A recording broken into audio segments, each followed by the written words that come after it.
This is Josiah Plays Dungeons and Dragons. This is the Shattered Crown with DM Scito, a 5th edition Dark Sun campaign. With me are my fellow players Nox and Tim, as well as our DM, Scito Optionum. And we are so ready to begin. Okay. All right, and of course my phone is ringing, so I'm sorry, I need one more minute.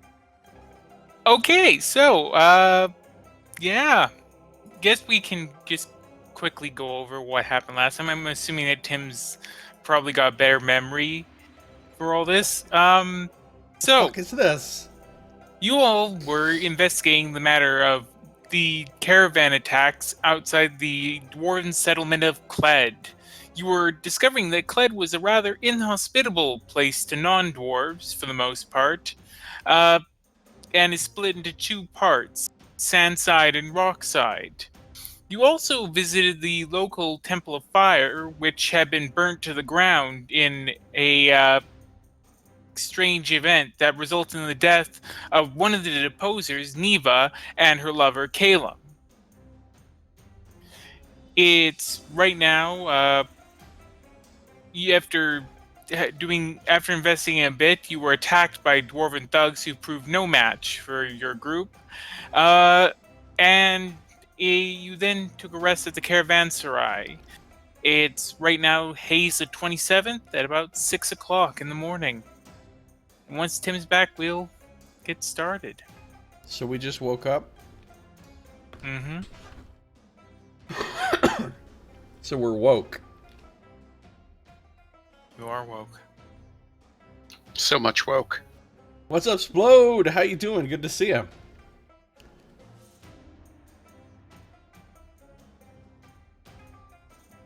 I feel like there's got to be a TM after that.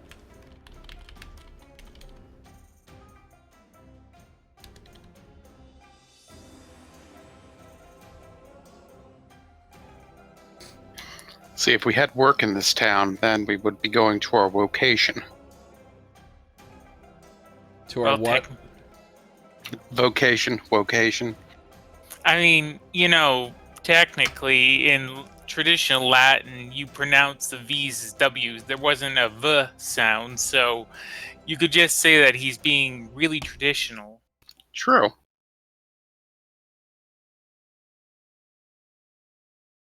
Right. Traditional AF.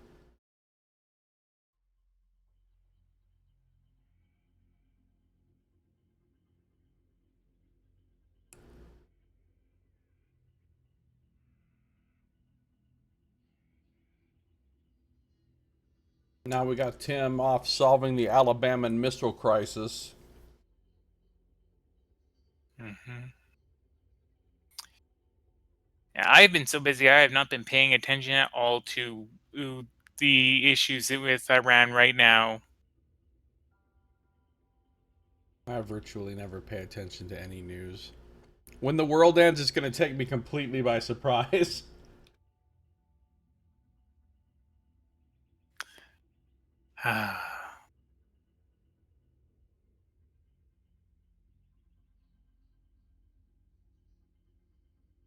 They're going to be like, dude, the apocalypse started like 5 days ago.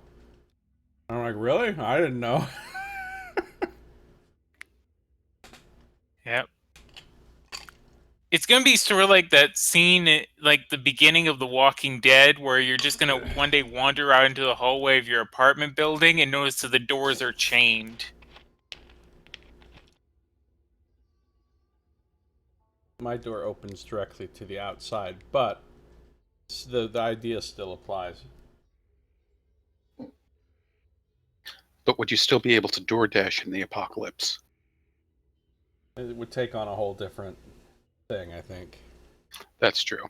You definitely have to get better tips for that.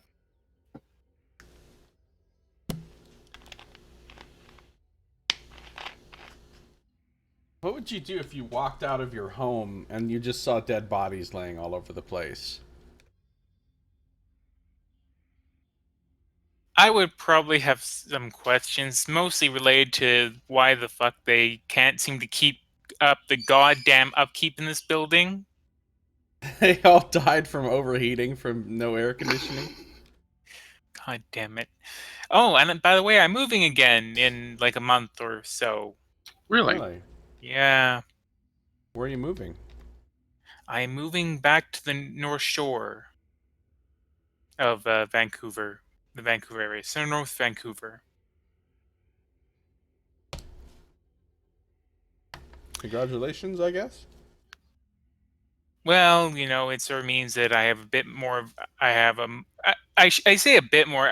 I now have a 1 hour commute, and but it's the North Shore is where most of the friends and family are. So new place does not have air conditioning. Sons of bitches. Wow.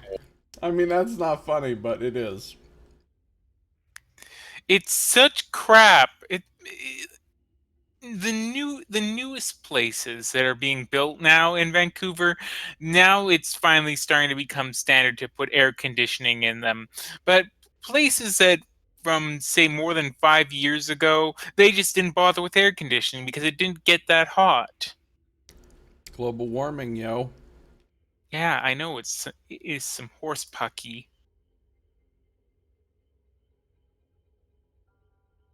Okay, I have destroyed my phone, so I should minimize Cool. distractions from here on. It seems like a well-measured plan.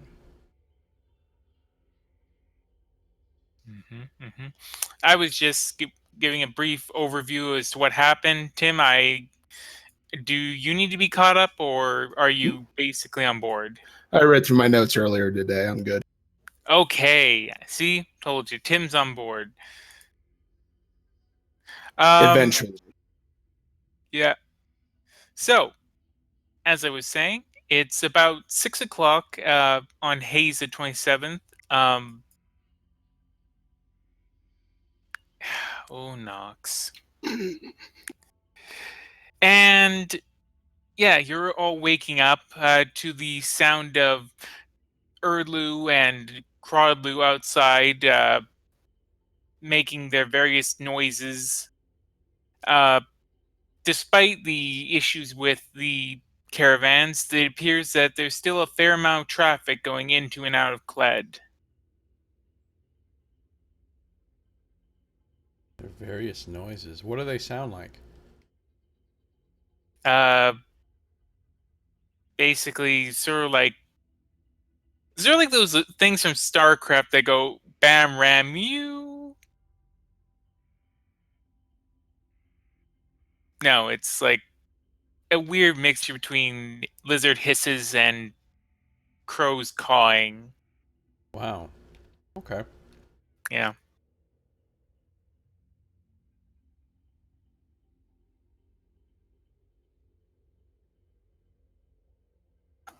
Okay, so if I remember, we had like a couple of different things we were going to look into further, right? Or maybe a couple different ways.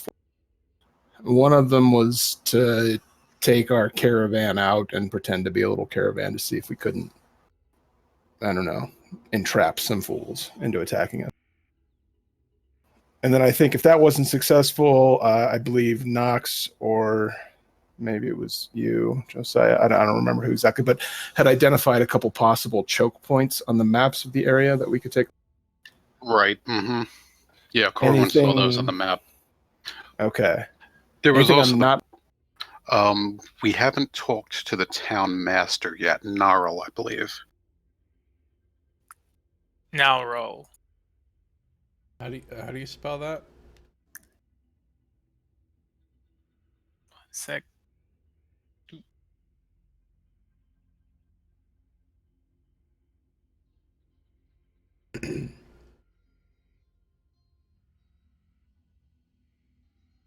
One of my most treasured things I enjoy is I look through Tim's notes, which are I very much appreciate Tim doing that because I always love it when players go the extra mile with writing things. Speaking which, Josiah, still need to finish that write up. What? But your character write up, you still need to do it. I don't know what that means. turning your bullet points that you have for your character's backstory into a full sentences. I mean, I could just take the bullets off and just add periods. Is that good enough? Everyone else has done it, Josiah. Come on. Anyways, but one of my most treasured things is to go through it and just see how Tim has spelt the various names. Oh yeah, I'm sure they're all horrible. It's spelled phonetically, but in a way that only I understand, and then I still get it wrong. Yeah. Like, I haven't looked through the latest one, so I'm very curious to see how Sanel's name got spelt. I So I think I spelled it just sandal for a while, and then just took out the D. Enchantment. Yeah. But I'm the guy who spent years pronouncing the WoW city Gadget Zan before Josiah came along. It was like, it's just Gadget Zan. Dun, dun, dun, dun, dun. Inspector Gadget.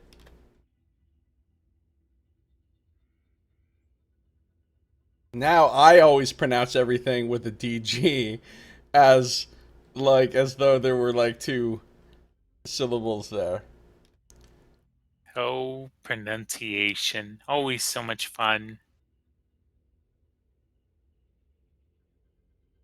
I knew a person who for years would, and no one corrected them. In fairness, I also did not correct them because I wasn't quite sure what they were trying to say.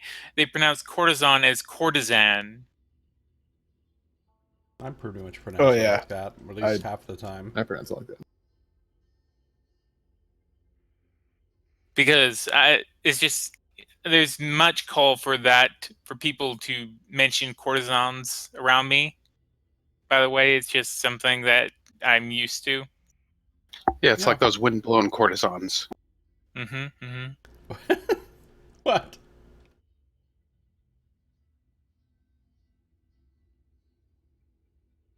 Wow. Okay. You know, you talk a little bit about traditional Chinese foods, and bam, it forever apparently haunts you. Just because you're trying to improve the knowledge base of others. It's legendary. It's awesome. Yeah. Well, it's also horrible, though. Because again, it did not get, contrary to Josiah's whole thing about it coming up without any, just being non sequitur, it wasn't, because we were talking about cruelty, and I was saying that it was a particularly cruel dish. I'm not going to get into it again, because that's just going to get into a loop. Same reason I don't eat veal. Delicious, delicious baby cow suffering. I'm joking, Nox. It's horrible. Wait, what's wrong with veal? No, just kidding. I know what's wrong with veal. I was just hoping to bait someone into another windblown chicken explanation. See, that's why the whole thing with Iran is going on, is because there was an issue about veal over there, and it just became really... That somehow led to somebody, probably not Iran, attacking an oil tank. Well, the good news is that it's not like the U.S. has ever been led into a war before because of some issues with the ship sinking Maine. Hey, I can make that joke because I'm an American, but I will thank you not to insult my great. I like it when people that aren't Americans insult America, so go nuts. And the worst part about it, though, is that if we're going to be honest, of the various hegemons that you've had throughout global history, the U.S. has actually been the best. And right now, the other potential replacements for the U.S. are basically worse. So it's that really awkward thing where you're like, lesser evil, please. Yeah, we in the U.S. are very comfortable with the idea of the lesser of two evils. Honestly, we're way less bad than a lot of, like, evil dictators and empires have been throughout human history. We don't even do human sacrifice here. Thank you. Actually, I wrote a paper for a sociology class in which I noted that we sort of do in a way. We do it in the form of acceptable losses in terms of deaths from things such as industrial pollution and the like. Effectively, we're allowing a certain proportion of the population to die to achieve an immaterial gain. That being the treadmill of production. Okay, hold on. No matter whether you have industry or not, a lot of human beings are going to die from just the general hazards of being alive. True, Whether they're but dying from being trampled by mammoths or eaten by saber-toothed tigers or from smoke inhalation, the general hazards of human life are going to kill a lot of people. That's not the same thing as intentionally taking people and murdering them. except groups like the EPA do studies, and they basically have what's known as the acceptable limits of human lethality. They say if you build said factory or you engage in such level of industrialization, you will kill this many people at least. Fuck them. That is such a classic Tim response. But anyways, we're getting off topic, very off topic. We're talking about a fantasy world, which might resemble our world if things go wrong with Iran, and then Right? someone with big hands decides that he needs to press a button, and All of the desolation, none of the benefits of magic and psionics. yeah. All right, so what do you guys think? Should we start out by going to this Nalral guy? See if he has anything for us? Yeah, sounds good to me. Yeah, I would say so. All right. Okay, so I imagine we will all do our morning routines, whatever they may be, and then a couple hours after we're awake, get together and head towards the town leader. All right. So just to make sure, so Jomo, that would be you praying to the fire, Sinclair, you meditating, and Corwin just, it's either painting or just some other random thing. Pretty much, yeah. It's either painting or magic practicing or gallivanting with Fenris. Yeah, I'll get an hour of athletics training in if I can, but beyond that, yes. Okay. Let me just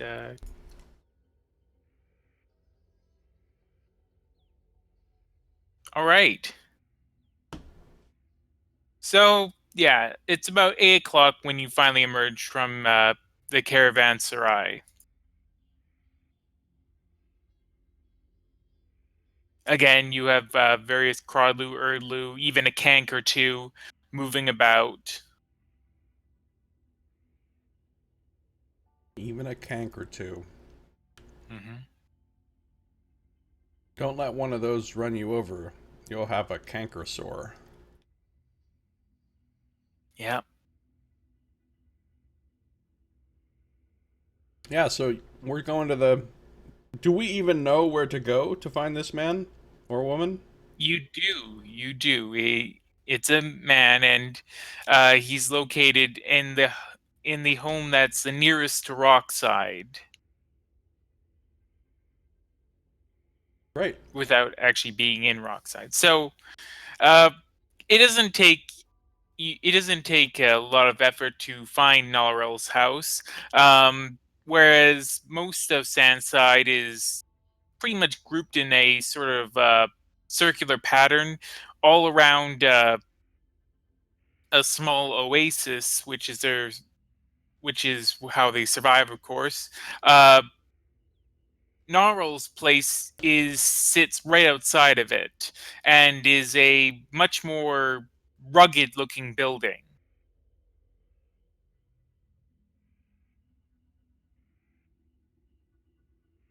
So what do you want to do? I'd probably just knock on the door. Okay, well, you come to the door. The door is open. Close it. Knock on it. Wait. Right? Just you call out inside then. It's an all roll here. Who's asking?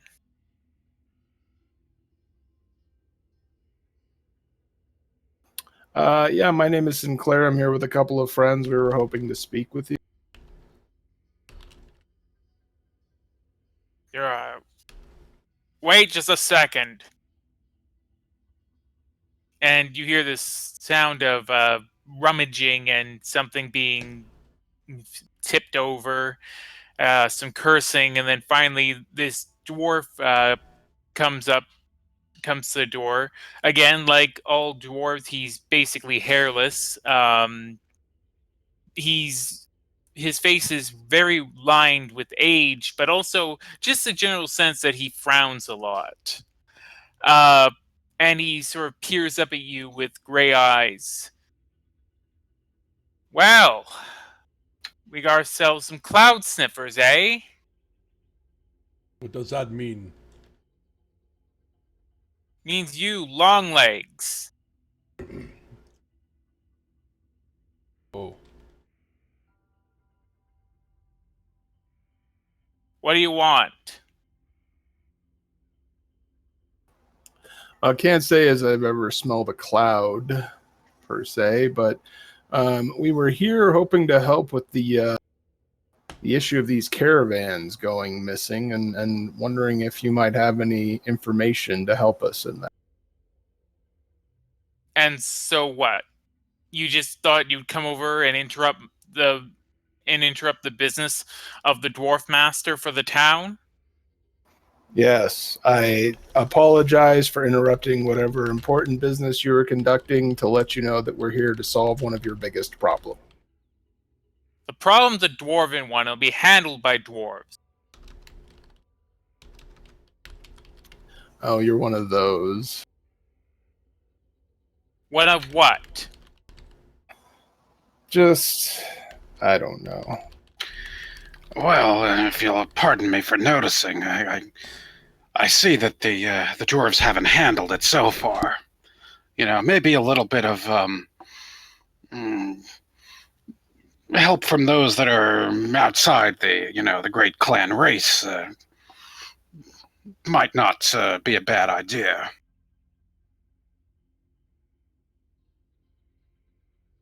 Look, for all we dwarves know, it's you outsiders who've been causing this trouble. Well, what if we were to tell you that we are the method by which the dwarves are solving this problem? I mean, it's possible we've been hired by a dwarf to come here and see to. Which dwarf? I mean, I'm not ready to discuss specifics. I'm just saying it's possible. All you outsiders bring is just trouble. Well, trouble and drugs and all those sorts of things into this town. We've been here for generations. Never had any problems until you outsiders started coming in. We just got here today. Well, yesterday. Talking about outsiders in general. Are you saying all outsiders are the same?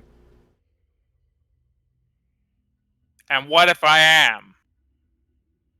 Well, I don't know. Never had an outsider do something helpful? No. He just sort of scowls at you. Oh, we could be the first then. In fact, you know, you may not believe this, probably won't, but we have been the first outsiders to actually be helpful a number of times before. It's kind of what we do. It's kind of what you do. Well, of course, the people in Sada are quite fond of us after dealing with their problem of disappearances and the like. The people of Sada are fuckers. That's strange. That's exactly what they said about you. We didn't believe them either. His scowl just gets deeper. Look, I'm not dealing with any long legs. So unless you have some proper business to conduct, I see no reason for us to keep talking.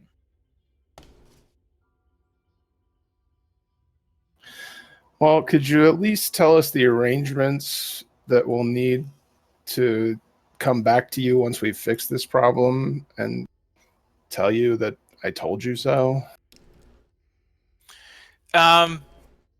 Before he can reply, you begin hearing a bit of a commotion coming from behind you in the town. Well, I would naturally turn towards the commotion. You're still basically sort of on the outskirts of Sandside, so you can't really get a good listen in as to what's happening, but you can hear a lot of surprised gasping and people shouting. Let's go check it out. What the hell's going on here? Probably outsiders, huh? You must be in luck. Must be the your kind taking care of their own problems here. Well, why don't we just go out and see how they handle it, shall we? Yeah, and he just sort of growls as he then goes to shut the door behind him and lock it. Fucking human installed piece of shit. I'm heading toward the sounds. Yeah, I'll follow. All right. The sounds are coming from near the caravanserai. As you approach, making your way through the alleyways and like, you come across a scene of a number of dwarves standing outside of an alley. It's a very familiar looking alley. Oh no. Is it the alley? It's the alley.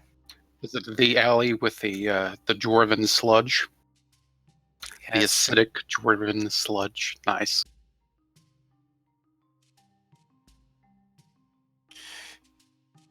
The people there, however, interestingly enough, do not appear to be focusing on anything related to the alley, despite it occurring very near it. In fact, what appears to have caught their attention is a very heavily wounded dwarf who has seemingly run into the town.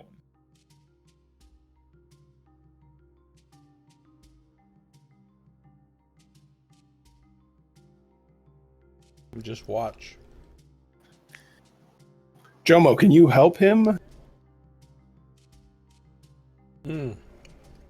Maybe.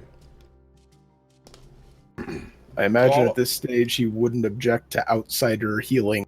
So what do you mean he's badly hurt? What does it look like? What kind of injuries are we dealing with? Or does he look like he's about to die? He looks like he's about to die.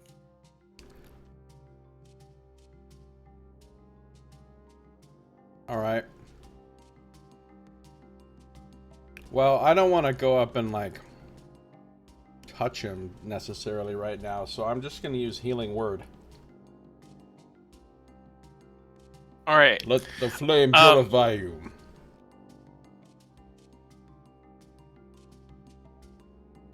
You feel the energy of life leave you and try and transmit to this form, but as you do so, you feel this just nothing in return.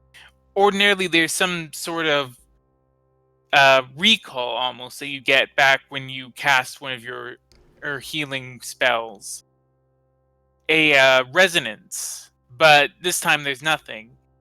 And now looking over, you see that one of the dwarves is pulling his hands over the dwarf's eyes, shutting them.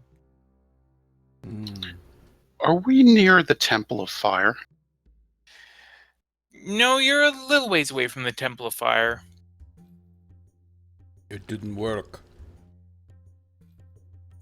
Did it feel like when you tried to use your magic in the temple, how it seemed to be dampened? Is it the same sort of feeling? I don't know. It felt wrong somehow.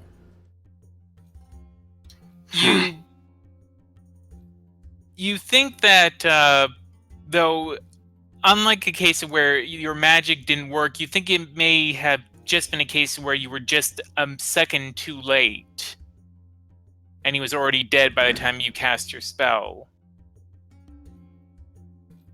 I think he just died before I could do it.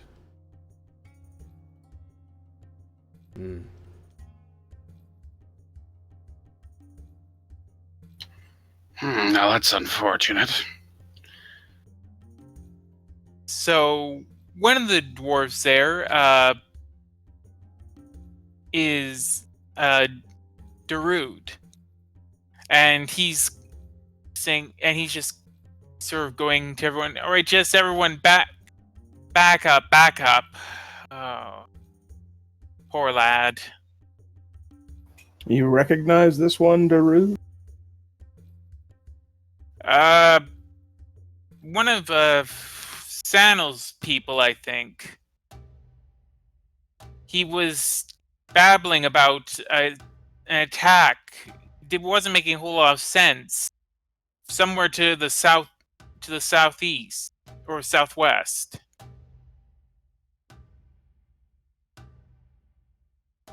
Which direction will we come from?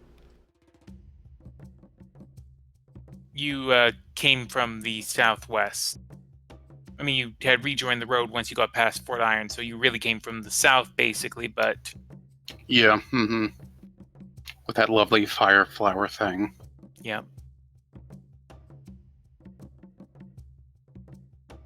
Darude sort of straightens himself. That's not the road, so my guess is that Caravan was probably trying to avoid Fort Iron. Still, to take a risk like that, heading out into the desert. Who would do that?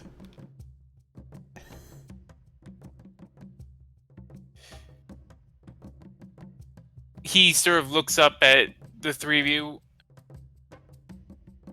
Look, you three, you're looking into these caravan attacks, right? We are. Well, look, based on what he was saying, I think I can give you a rough estimation as to where where he must have been talking about the caravan attack taking place. I can mark it on your map. Please do. We'll go check it out. And he sort of draws this circle around an area and a line through it. It should be around here. I've sort of tried to give you a general area, but this is the most likely path that the caravan would have had to have taken, assuming that my memory of the dunes outside there is any good.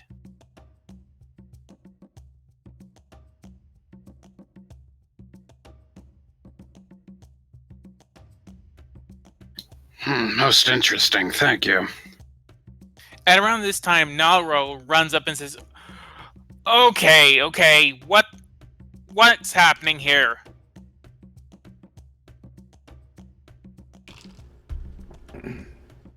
Well, you can talk to Darude. We're just outsiders. Daru, what's happened? I was just telling these people here that there looks like another caravan attack. We've got one here who unfortunately has died, and as he says, is a dwarven child is sort of wanders up and says, he's dead, just like the ones back there.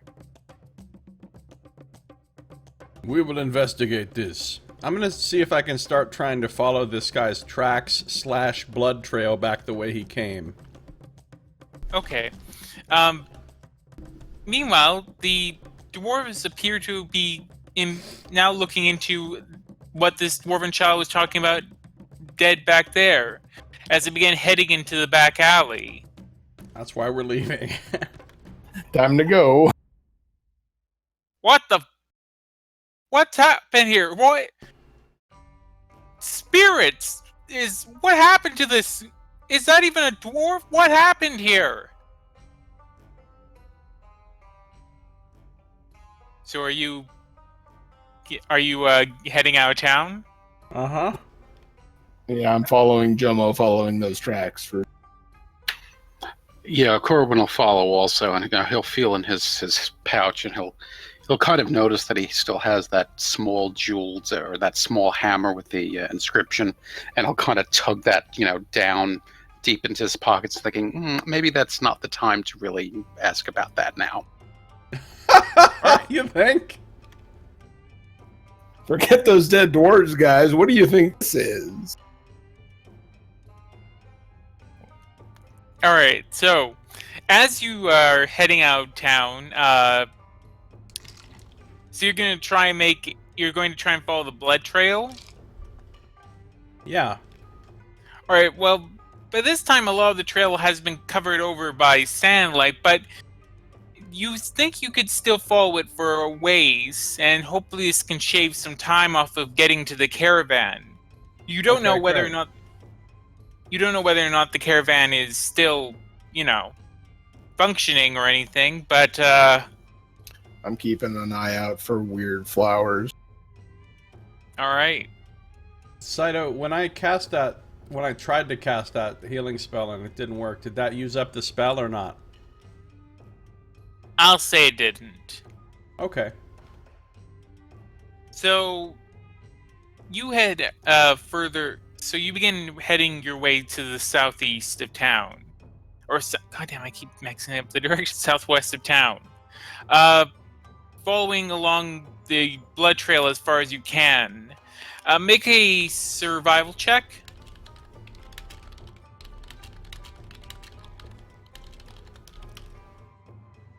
Survive. I'm gonna give myself guidance for this as well. Okay. So here's an extra 1.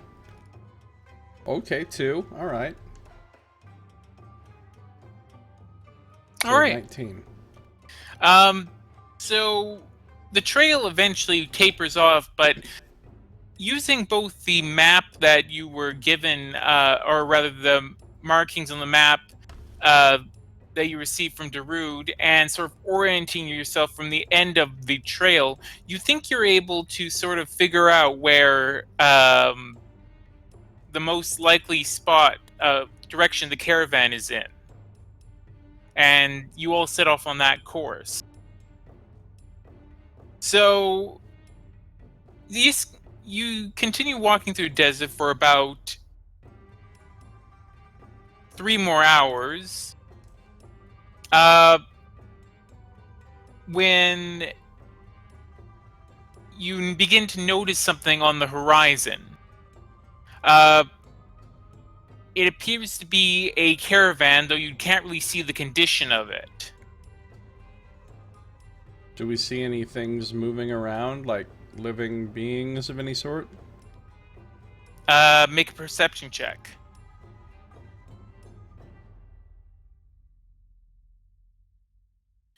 You don't see anything moving. It seems still. Don't see anything. Let's get closer, huh? Yeah, let's see what we can find out about this place. True, just keep on your guard. All right. As you get closer, oh yeah. I'm just saying that I'm armed. I've got my spear and my shield out. All right. As you get closer, you see that it's a rather grisly sight. The caravan dwarves appear to have been butchered. They having come under attack by dwarves who, at first glance, look much like the dwarves that assaulted you. What's curious, though, is that unlike at all the other sites and everything where there was no other dwarves, they only ever reported that they would find the caravan dwarves and never the attackers. The attackers do indeed appear to be here. Dead? Yes. All right, so how many bodies are we dealing with here? At first glance, it looks like you're dealing with about 10 bodies making up the caravan, and another 15 bodies from those who are attacking. Wow. Well, I'm going to start examining the bodies to determine what kind of wounds they died from. If All right. it was magic, or claws, or teeth, or just spears, or swords, or whatever, you know. As you get closer to the bodies, it becomes clear that the ones who form the caravan, for the most part, they all seem to show the same sorts of wounds. You don't really have to make any checks for this. Stab wounds, arrows, that sort of thing. But looking at the bodies of the presumably who were attacking the caravan, you notice that they seem to all show signs of having been attacked by something else. Several of them have been basically torn in half. And as you get closer, you realize that things that you thought were once whole dwarves were actually more just arms and legs separated from their bodies. So they've been ripped apart. Mm-hmm. I will Everyone make a say as perception much check. to the others.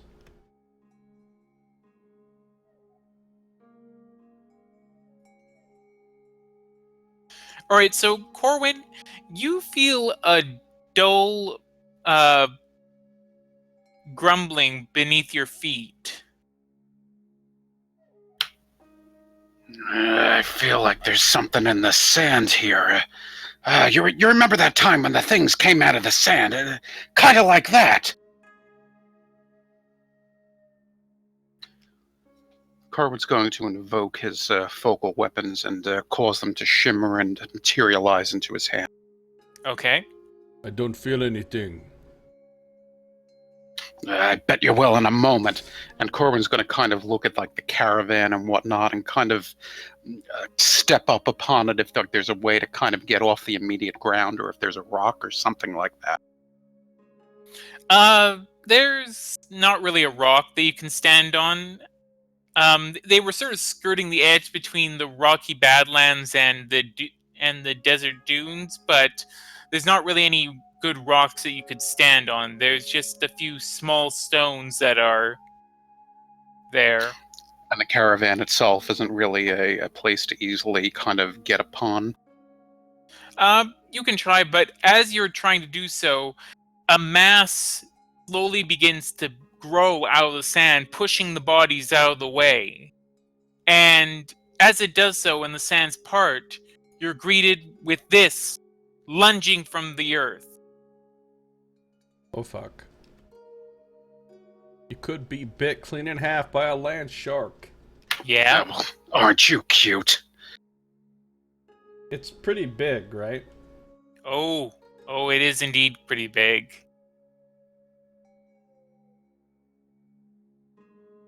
Animal handling! Nice. Here, boy. Look, really, essentially, it's like a big puppy.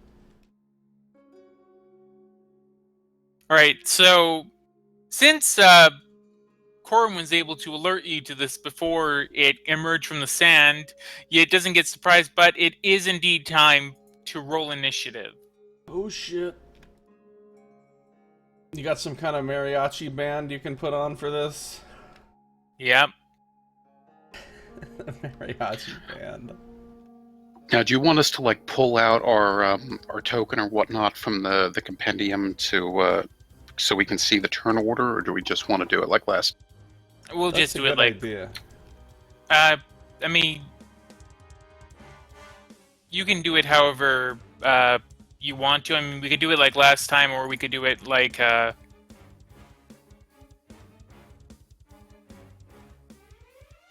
Well, I don't know how to do whatever Nox just said. So I'll need a quick demo. Apparently, I don't know how to do it either.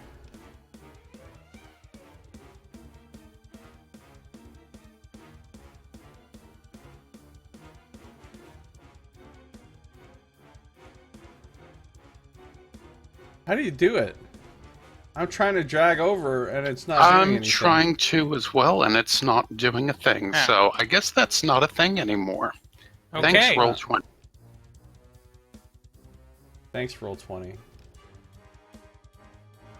I know, I was reading they were doing a whole bunch of different updates, so they probably did whatever to it, and yeah. 24 is really good. Ooh, 10. Even still, a 13 with a crit fail is, like, amazing. Jesus. Plus 12 initiative? What the shit? Hex. I've Monk got hack. I've got the alert feat. Making up feats. Alright, well, let's see what this guy's got. 18. And meanwhile, let me just get you guys on the turn track. So does it go before or after Corwin? Because they both have an 18. It's... What's your dexterity, Corwin? 18. Okay, yeah, it goes before. I mean, you go before it. Gotcha.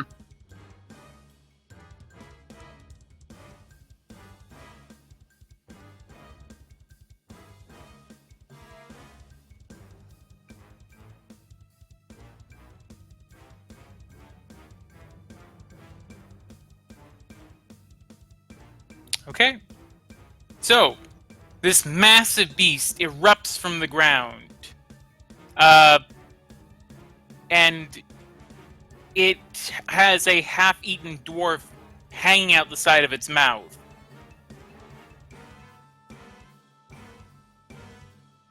What do you do?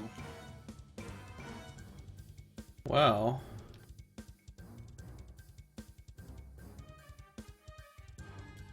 I'm,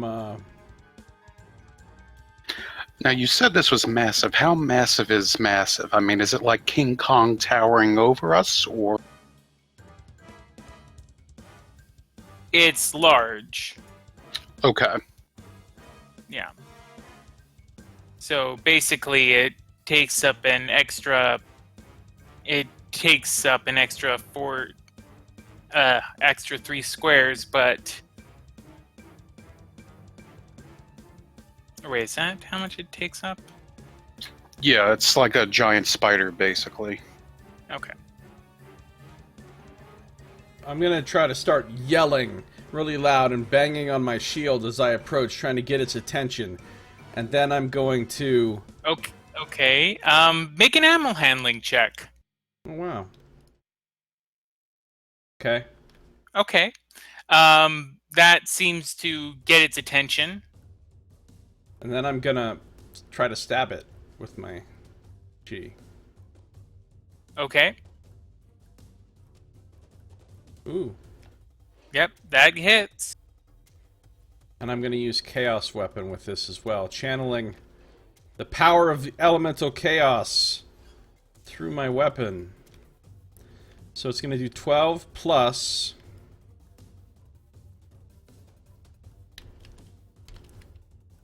So 23 damage. Nice. Alright, yeah.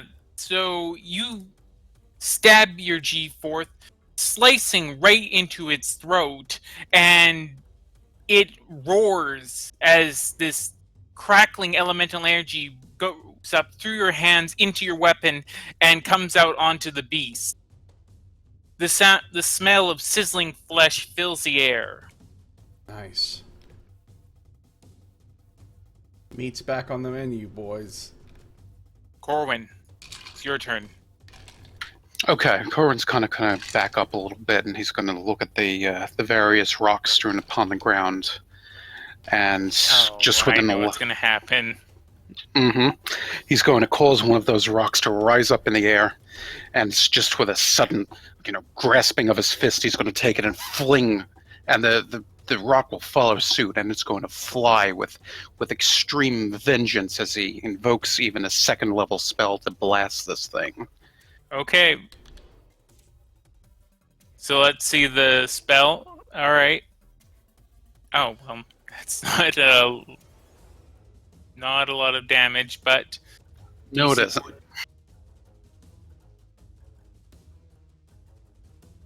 Well, did you roll 9 on 3d8?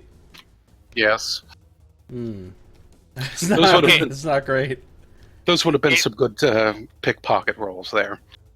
so this rock flies across and strikes the beast at about the same area. You're able to angle it so that it strikes the beast at about the same area where Jomo stabbed it, but its hide is incredibly hardy, and it's able to keep it. It's able to prevent it from doing much damage as the rock sort of clatters away. That's just rude. All right, now it's the Bullette's turn, and what is it going to do?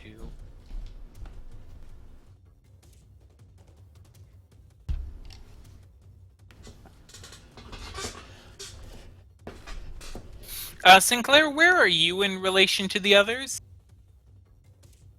I'm not sure. I guess we were kind of all poking around and investigating. So it's to your discretion as to where. I know Jomo probably went away from us as he was approaching the thing.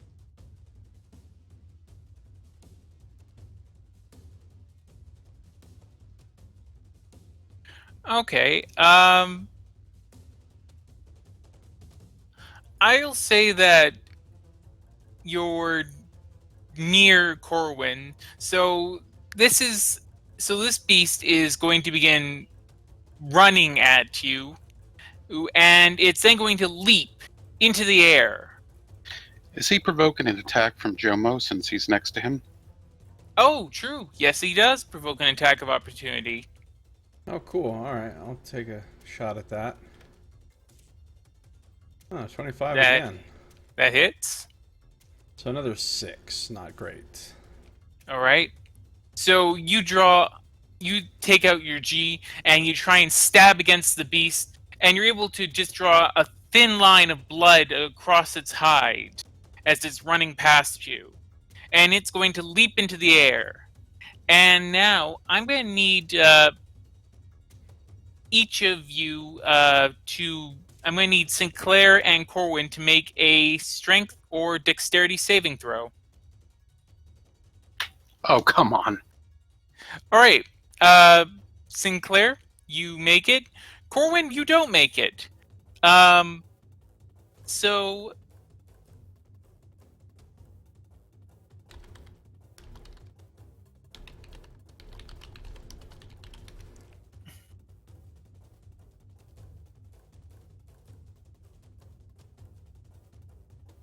and okay. So Corwin, you take 23 points of damage as this beast falls upon you, knocking you prone. Okay.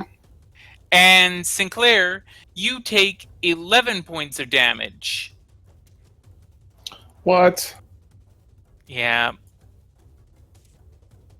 And you are pushed 5 feet away. Are they both prone? No. Sinclair's not prone, but Corwin is. Corwin's prone and he's still next to the creature, but Sinclair has been pushed away. Yeah. Okay. So, Sinclair, it's your turn. Okay, I have a quick question regarding temporary hit point. Not really. That'd be amazing. Okay, so yeah, I will go ahead and attune bestial form to give myself +2 AC. I will focus on Iron Will to gain an additional plus. So I'm rocking a 23 right now. God damn. And I will show this dude the meaning of punity. Let's get in there and just got the one attack, so I'm gonna swipe at him with the staff. Nice. Okay.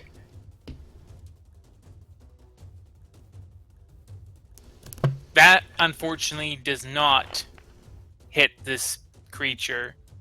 As you swing your staff at it, and it just glances off of its massive hide. All right. That thing looks hard to hurt. It does. Pretty much just got to stab it in its mouth. Jomo. Go for the eyes, boo. Jomo, it's your turn. Alright, how far away is it from me now? It is now about 25 feet away. Alright. So can I move into such a position that I would be flanking with either one of my friends there? You can. You Okay. could move into a position where you're flanking with Sinclair. Great. I'm going to do that.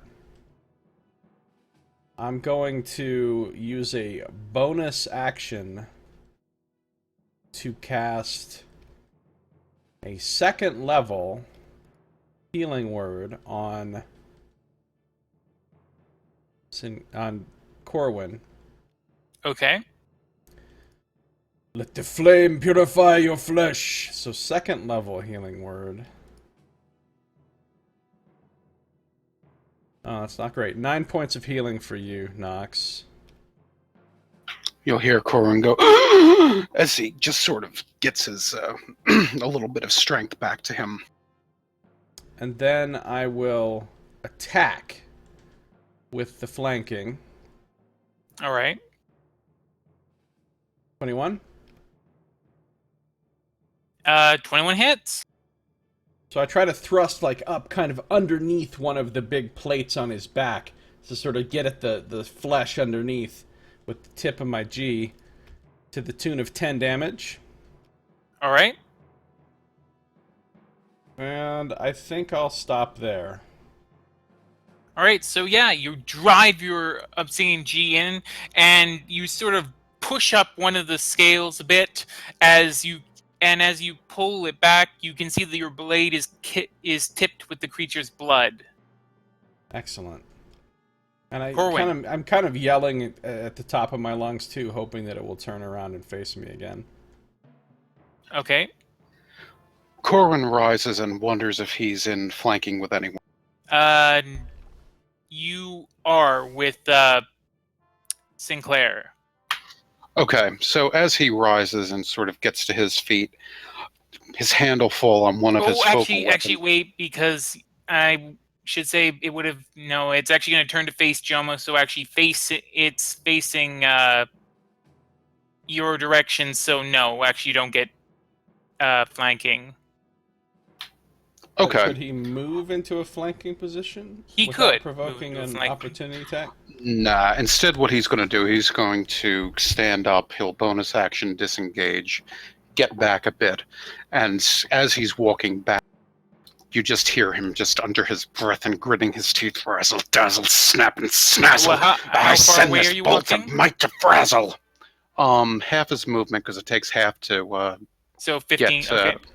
yeah. All right. Oh, the Chaos Bolt coming out. So this unstable, warbling mass is beginning to go and streak at this creature, assuming it potentially hit. And again, okay, I asked this question before, and I don't know why it keeps escaping in mind. If it is exactly the AC, does it hit or miss? Hit. Hits. Okay, then it hits. Don't know why that keeps...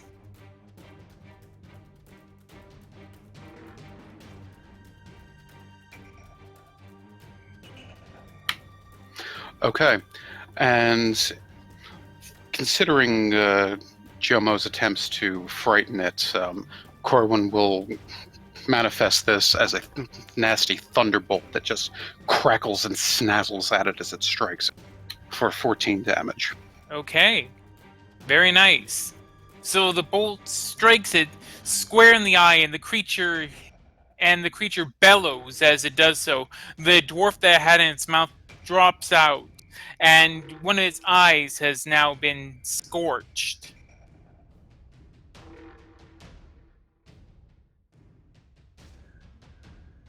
And now it's a creature's turn. And so the creature is, I think...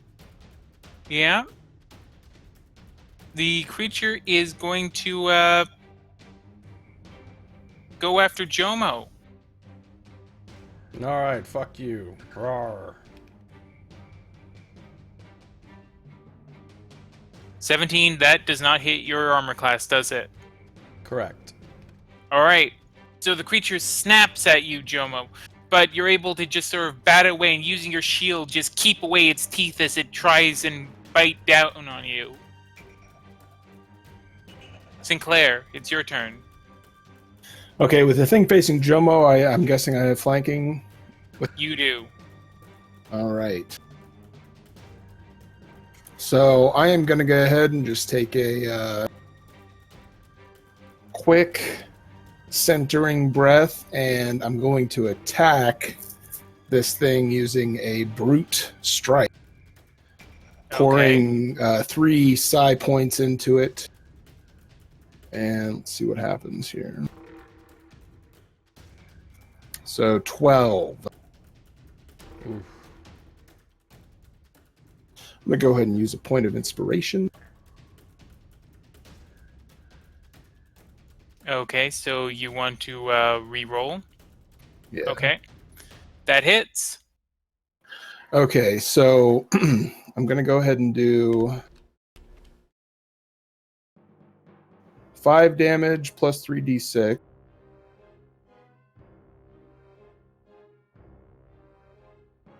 Nine. Plus, I'm going to spend a power point to do 2 unarmed attacks again. All right. That hits. And, critical hit. And the best part is it's unarmed, so you don't have to worry about your weapon breaking. Right. So, yeah, roll damage on both of those. So another 17 damage. Okay, how would you like to do this? Nice. Oh, does it die? Yep, you just absolutely butchered this thing. Okay, so as it's spinning around towards Corwin, I smack it on one side of the leg with the staff, pulling it off course.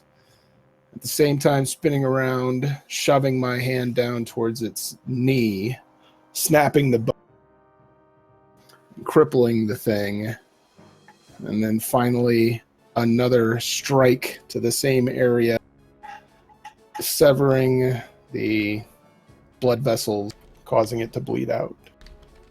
All right, very nice. And the creature lets out a bellowing roar as it then just slumps over, shaking the ground as it does so, dead. And you have just killed yourselves a land shark. Yeah. Is it literally called the land shark? It is one of the names for a bullet, yeah, a land shark. Wow. I like the fact that we fought a creature that was mentioned in my song.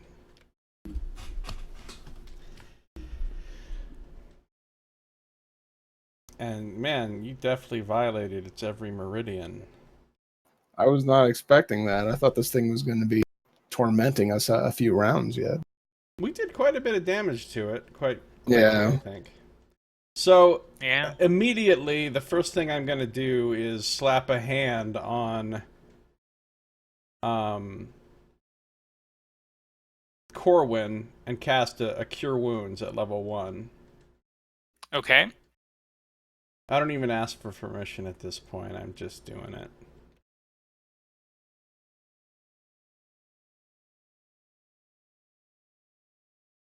That's another 6, so I know you're still hurt, but that'll get you through.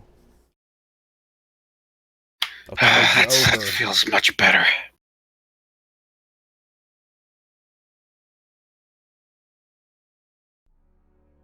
All right. Whew, that was a dangerous creature. Good job, friends.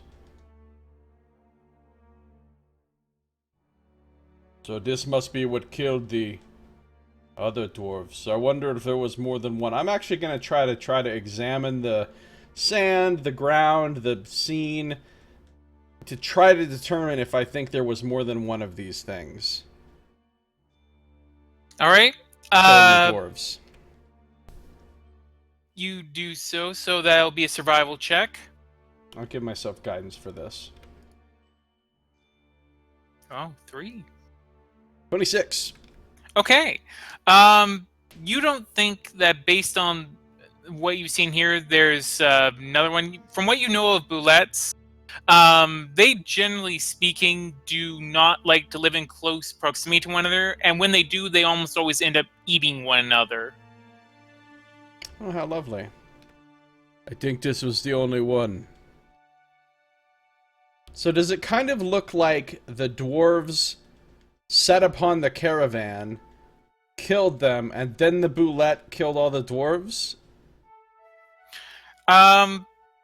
Taking a closer look, you think that well, actually, make an investigation check. Oof. I would also like to do that because I have a couple of questions I'm looking at. Okay. So, you're not certain, Jomo, but Sinclair, you think that the attack by the boulette occurred midway through this battle after they had killed off most of the Caravaneers. Then the boulette set upon them. Oh, Nox. That's good. That's good, Nox. Yeah, that's pun of the night so far.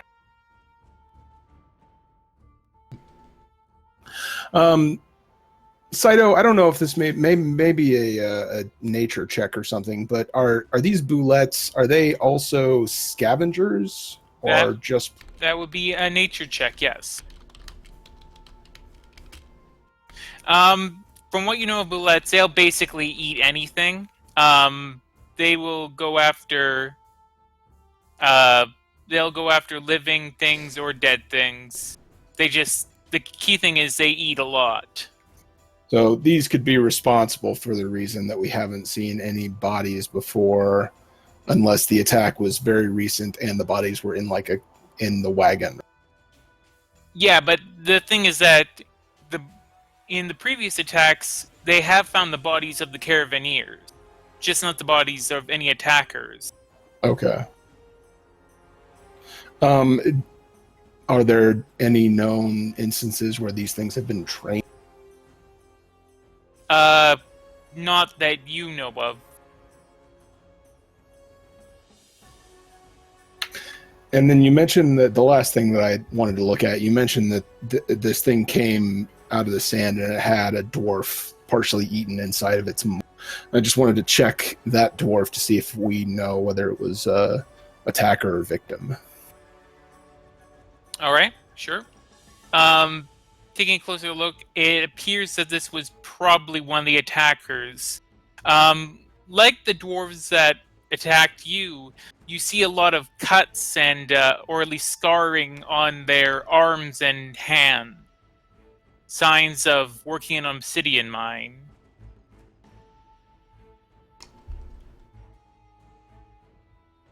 I mean, not to be callous about this, but I'm gonna start examining the scene and the bodies for any kind of loot. Oh, well, yeah. Or Okay. including things such as food, water, anything that would be useful to us. All right. Yeah. Also, we never actually discussed this, but I assume that did we come here with our wagon and our crodlu or not? You just came Yes. on foot. Okay, Oh, we just right. came on foot. That's fine. Mhm. Yeah, that's what I thought, just on foot. Yeah, we came to Cled with the wagon. We came here on foot. Okay, fine.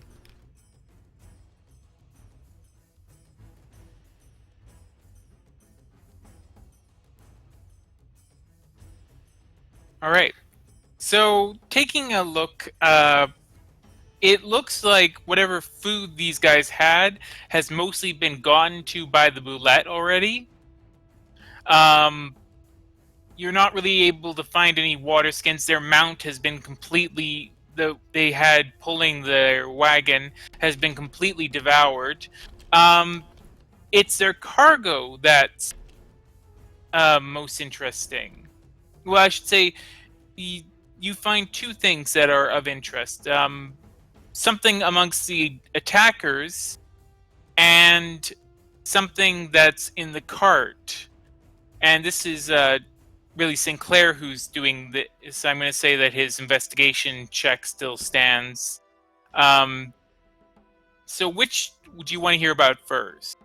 Well, let's hear about the interesting thing in the cart first. All right. At first glance, the cart is basically just filled with obsidian. A fair amount of it, enough. Probably, if you were to manage to transport this, a couple thousand enamel pieces worth of obsidian.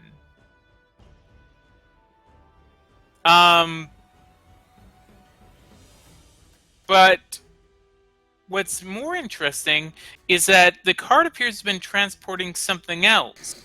Namely, it appears to have been transporting in a compartment hidden underneath the main part of the wagon. It appears to have been transporting these stone relics,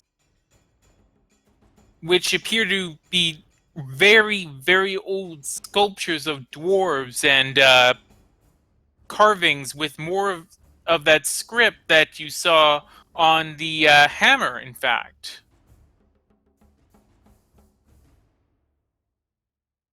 Okay, yeah, we were going to go back to that shop, I think, to see if that guy knew anything about this script. So this will be some other things we could ask him about. What is this, some sort of an archaeological smuggling ring? It looks like that, although, with this amount of wealth covering it, these things are either very important to a certain religious sect or very valuable. Sirshu is sort of musing over this as she watches. Nice battle, by the way. Very, very skillful takedown of that creature. But Thanks. this...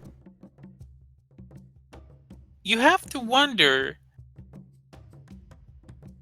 Ven just said he was getting obsidian from the smuggling.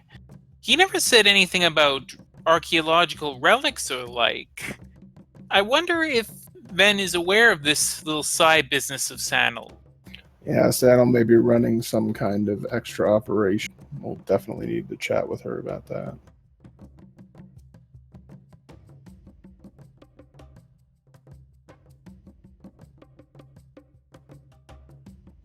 So, do you now want to hear about what you found amongst the attackers?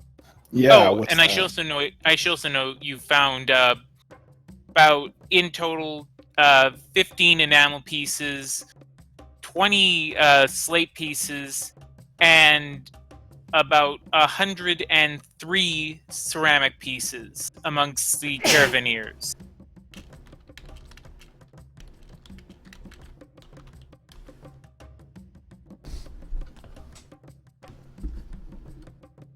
All right. All right. I imagine we're not going to divvy that up right now. So, Joma, you just want to throw that in your pack? Get back to it. Yeah, sure. All right. What's the surprising thing among the attackers? Amongst the attackers, you find another one of those little dwarven hammers with the markings on it. And around it, you find a folded piece of paper that has two words written on it. Protect Chemolok.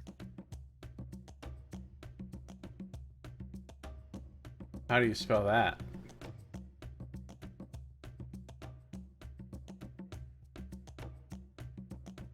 What is this just written in common or whatever? It's written in common, yeah. I mean, I can't really read it, but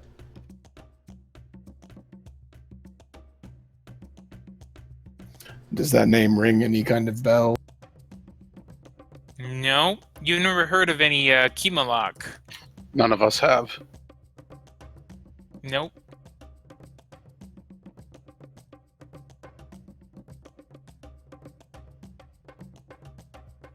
So, I mean, the burning question is, how do we secure these thousands of EP worth of obsidian?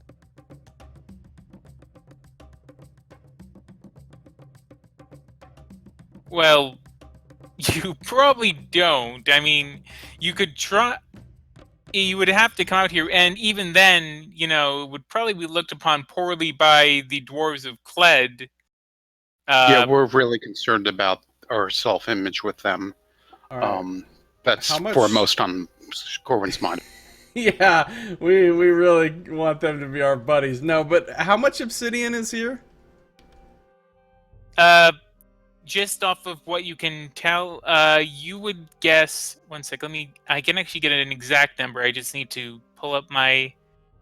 I want it down to the gram. Just kidding. I don't need it that precise. All right. So you think that they were hauling about 1,000 pounds of obsidian.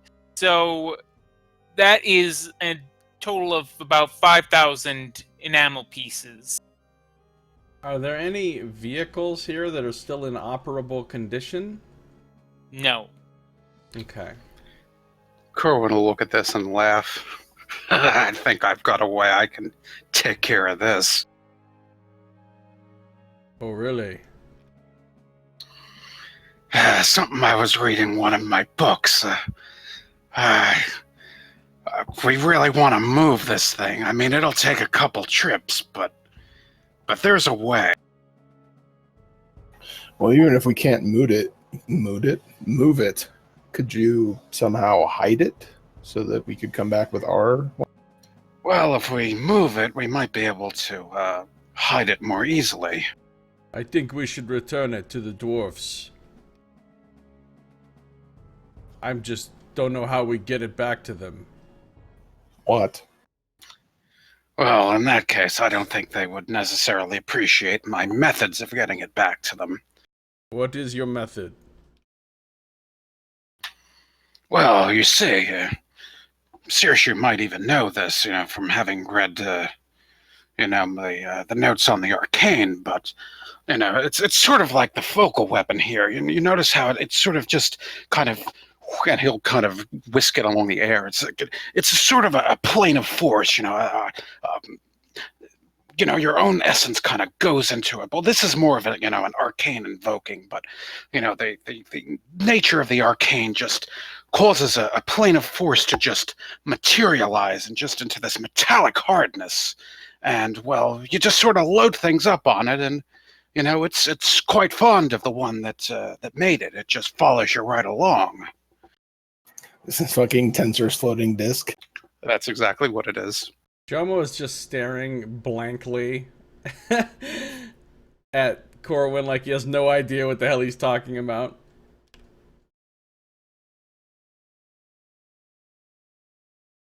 So you can create a magical wagon bed, essentially?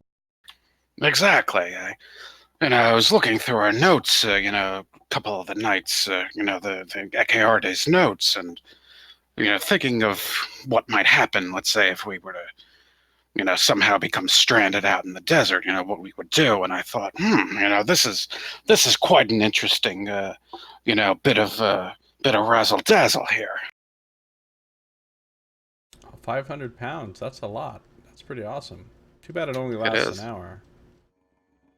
Yeah, and you're more than an hour outside of town. Yeah, but, if that was to go and be hidden somewhere 15 minutes away, who would... I love it. All right. Well, how far away from town are we? It took you 3 about hours? 3 hours to get here, so yeah. Saoirse is looking at Corwin and says, I like this guy's thinking. And Yeah. I mean, if that, I'm guessing it's not really a big block, but I mean, if it really is just one big immovable block, I might be able to deal with that as well.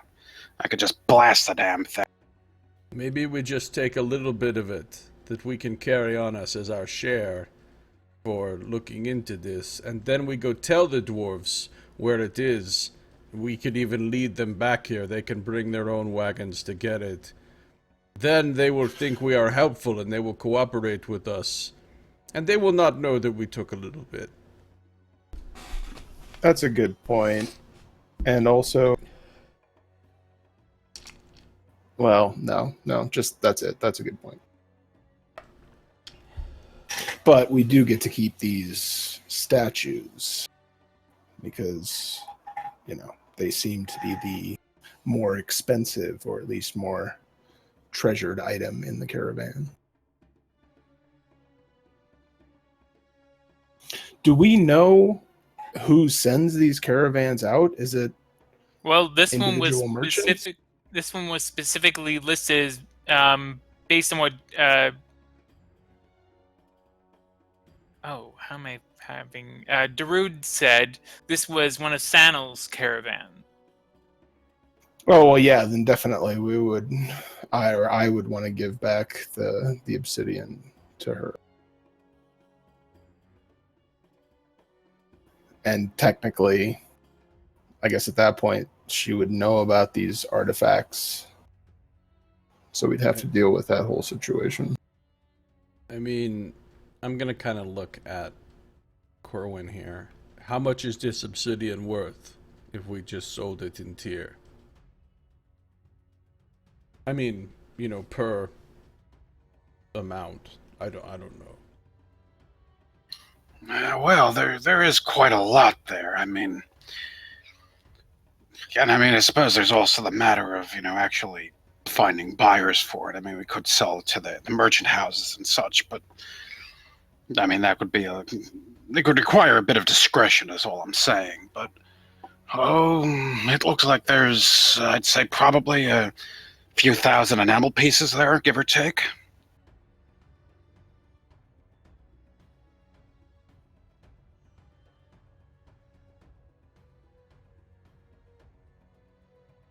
Let me just see what. If you want him to roll to appraise or something, that's fine as well. Scito, how much of this could we realistically take and sort of conceal on our persons? Well, you could probably. That it will partially depend on how. You could, in theory, take a fair amount, and if you did stealth checks, conceal it. But it again depends on the stealth checks. Or you could take less and not have to worry so much about stealth checks. So, I would say that you could realistically take, say, 30 to 40 pounds of it without needing to really hide and just keeping your packs and whatnot. Between us or each? I would say between you. And I'm sorry, Scito, I think you might have answered this. I just didn't write it down. What's the weight approximately of all the obsidian here? If we 1,000 pounds. Yeah. Okay. So I guess my question is, could we maybe take 250 pounds, hide it somewhere nearby, and then swing by with our cart on the way back to pick it up? And just put that out there to the group. Think we should not take so much. It would be noticed. Just a small amount. We don't need to be greedy. Well, no, my thought is that's true. We don't need to be greedy, but we've got some leverage with these stone relics, especially if we're willing to give them back to Sanel. And, just because this seems to be at least the important illicit merchandise in this caravan. She didn't mention anything about artifacts going out, just drugs coming in.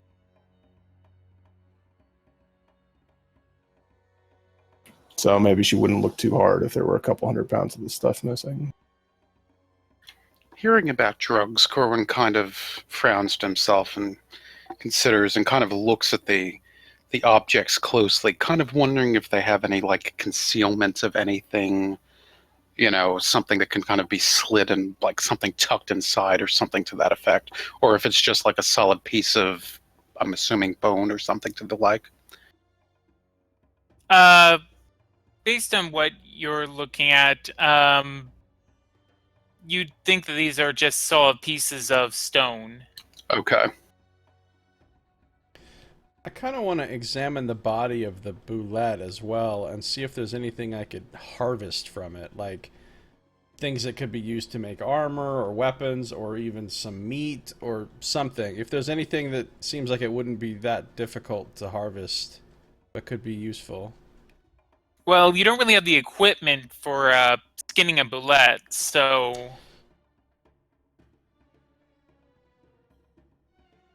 But sure, you can take a look. Should I roll survival or something? Yeah. Okay, I'll use guidance. 17. Okay. So looking over the boulette's body, you think that you could probably cut away some meat from the beast. And maybe you could get... If you could get some of the plating off, that might be worth something, but again, that would be fairly difficult without the proper tool. What would the proper tool be? Specialized knives and things like speculums, that sort of thing. Tongs, stuff to peel away and tear and hold. Vocal weapons. Huh? No, focal weapons wouldn't really be what you want here. Okay.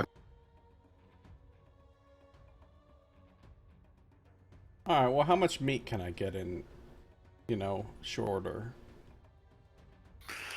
If you sort of tore into the beast's underside, you think you could probably get, I mean, it would be just raw meat, but you think you could probably get 20 pounds or so easily. Do you want any of this boulette meat, or should we just...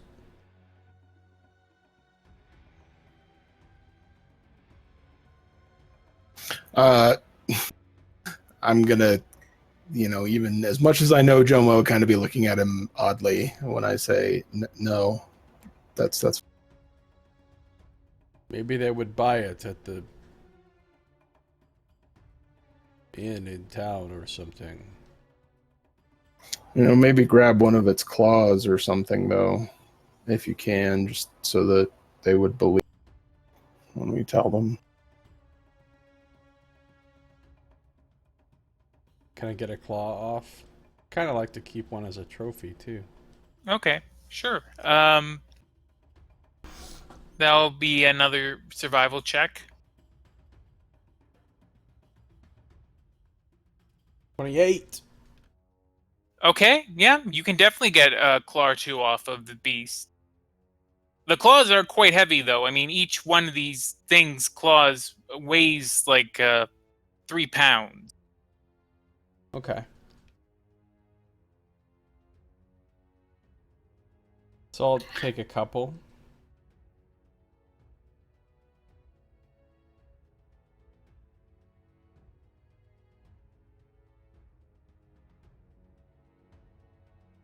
I'm reminded of the time when Scito wanted the little dragon scale back in the sands of slavery, but we had to run away because the mommy dragons were coming.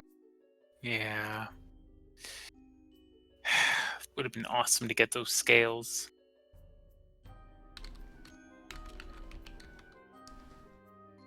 I'm sad that Sands of Slavery didn't go further than it did. There was so much cool stuff coming up in that. I mean, it started off so slow, but there was a lot of cool stuff in the future on that. So you said those weigh about 3 pounds each? Yep.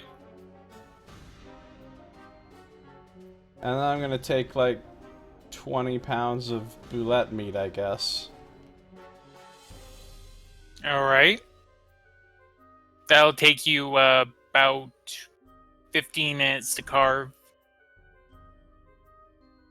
Okay, no problem. I'm definitely overburdened now, especially if we're also taking. So, what did we decide about this obsidian? I was thinking maybe we just each take about 10 pounds of it now, and that's it. But if you wanted to do the other thing, whatever. No, after thinking about it, your idea is probably the best one. Let's just take what we can.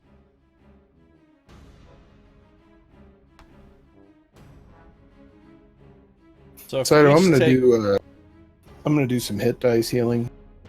All right. Yeah, just the one.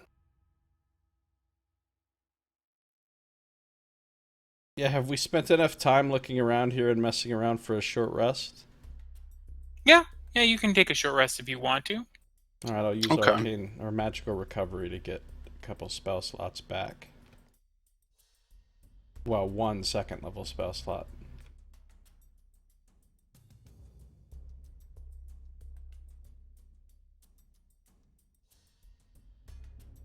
Alright, so I'm going to put 10 pounds of obsidian down on my sheet.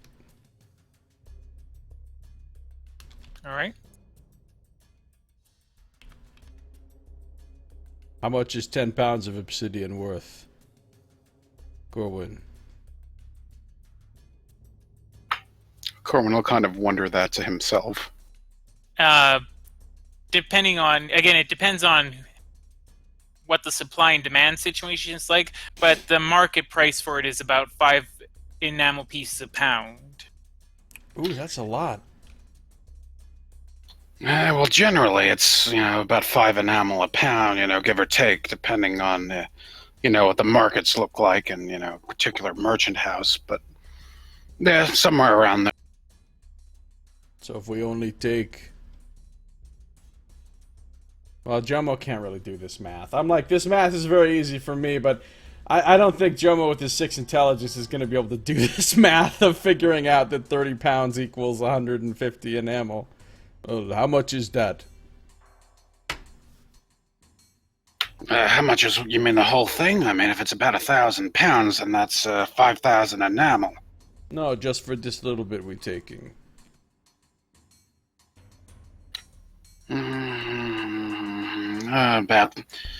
If we're each taking 10, that's 50 apiece, so 150.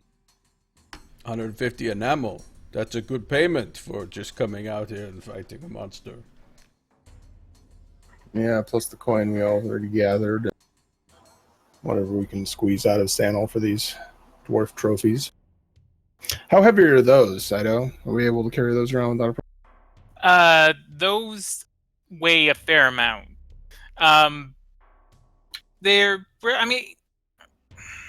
The individual pieces are, for the most part, pretty small, but altogether, you are going to be looking at about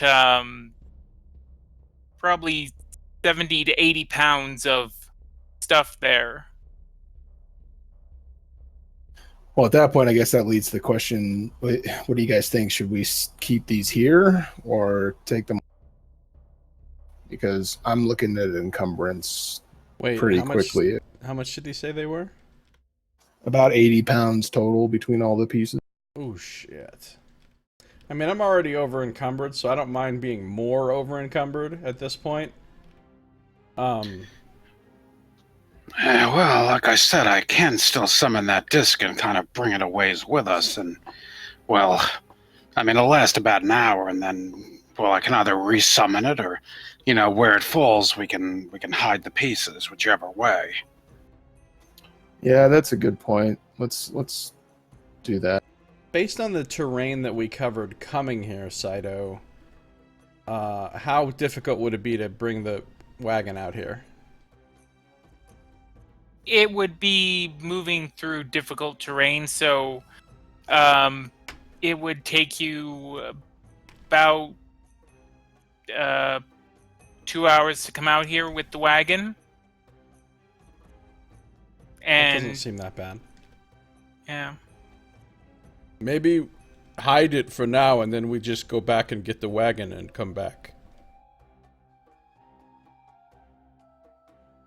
Okay. Yeah, I mean, I'll take one small statue with me just in case we need to demonstrate that we know about him, but then let's try and hide the rest. So. You should do that thing you said with the magic.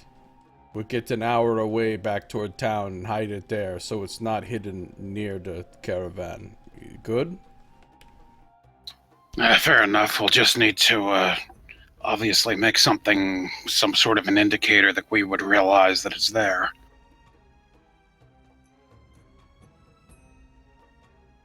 Yep, sounds like a plan. Okay, then yeah, as Jomo's cutting up the meat or whatnot, or after our rest and such, Corwin will invoke the magic and call a floating disc into being. All right.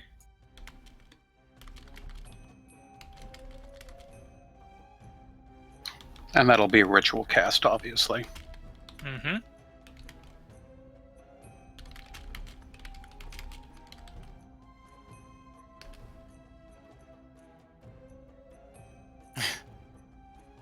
Nice.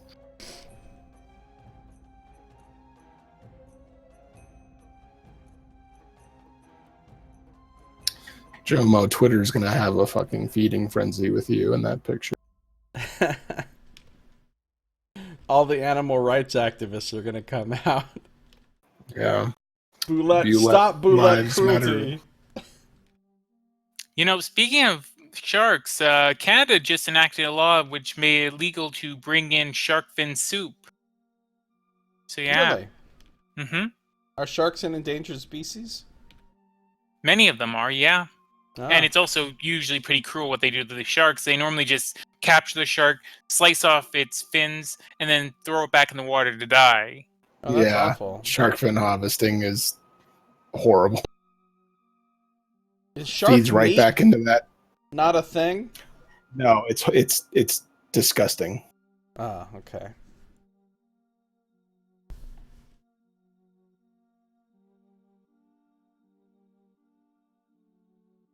All right, so it sounds like we have a plan. So I guess I'm gonna, if we have to, maybe use the clothing of the dead to make some rags to wrap this obsidian in, so it doesn't have just straight razor edges trying to shred my backpack. Yeah, Okay. that's what I was thinking. We were wrapping it in cloth. Okay. It's already bundled up somewhat. So, but admittedly, the bundles are these big canvas things. So, you would need to you need to tear it down to smaller pieces if you're just trying to take smaller bits of the obsidian. How much about does a bundle weigh? So that wouldn't add that much. It wouldn't really add anything to your weight, so don't worry about it. Just treat it as being part of the obsidian weight. No, I just meant how much obsidian is in a bundle, I guess. Oh, in a bundle? So they bundle each one, so every 100 pounds about is in a bundle. Okay, so maybe we take 2 bundles and split those up between us, and then just leave. Wait, now we're splitting up 200 pounds? Well, yeah, you said 150. This is just No, bit more than 150 that. was the amount of enamel piece it was worth. We're talking about 10 pounds each is all we were going to take. Oh, sorry. Okay, so yeah, can we try and split up a bundle among us, or is that too for everybody? Well, then we're going to have so much that we're not going to be able to realistically hide it. So we'll go into town and people will see that we're carrying. Yeah, well, I mean, if you really want to consider taking a significant amount of it, I mean, what we could simply do is we invoke the disc as I have here, load it on up, walk a ways away, and, well, once it fails, just simply, just telekinetically pour some sand on it. Yeah, I'm just thinking that whoever we send back to this place, they're either going to find a wagon full of bundles of obsidian, or they're going to find a wagon full of 900 pounds of bundles, and then one bundle that's been broken apart, and some of it is missing. So just, Okay, I don't want to... Yeah, let's take one bundle, and then we can hide the bulk of it at the same place that we hide the relics and stuff. Yeah, that's a good idea. Let's do that. And then we could just, come back out here with the wagon to get all this stuff.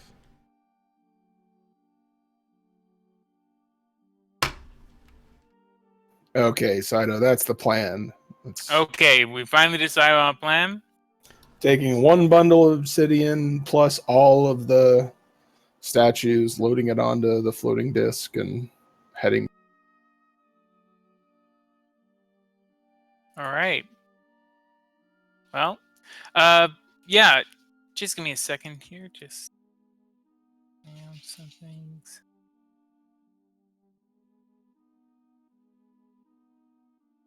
So you summon your disc and load it up with the obsidian and the statuary, and you begin traveling for about an hour. Now, I'm sorry, a quick question. By the time we've done all of our investigations and assessed the scene, loaded up the disc, how much time about has passed since our land shark attack? So it's been about an hour since the land shark attack. So it's right now about 12:15. Okay, I'm gonna take one of the bodies of the attackers and put it in the wagon. Okay. I'm just, I can imagine a scenario where we come back and all the attackers are now disappeared. And I'm curious to see how effectively they've been disappeared. So that's it. Then yeah, then Wait a we minute. can. How much weight do we have on the disc? 180, I believe, because that's 80 is all the statue stuff, and 100 is a bundle. What if we took one of the bodies of the attackers and put it on the disc also? And removed it from the scene and hid it as well, in case we need to use it as proof of who the attackers were. Because they have the recognizable scarred hands and all that. Mm-hmm. Yeah, that's a good idea, actually. And I may even think to bring the body with us into town. There's no reason to really hide it that I can think of. Well, yeah, but we don't have enough disc time to get back to town. Right, yeah, but I mean just at that point pulling until it we get the wagon. No, okay, that's a good point. So yes, yeah, we can try and do that. I think the disc is, what is it, only 3 feet in diameter, so we're gonna be doing some balancing, but we can probably make.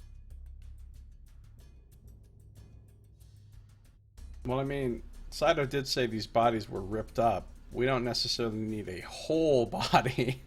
Just a torso, Just arms, the and head. head would be fine. Nice. Yeah, I mean, you could try and do that. Although, again, going into town with body parts, Searshoes just sort of says, "Are you sure that's wise to tip our hand on as to these attackers? I mean." Yeah, no, I Well, thought that's of that why I as soon was as I said saying that. we should take one of the bodies and hide it in case we need to pull it out. But, not just take it into town right away.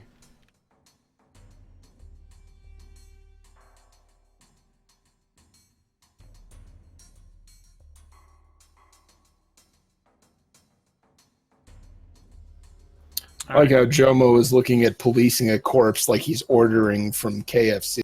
Yeah, I'll have a 3-piece, please.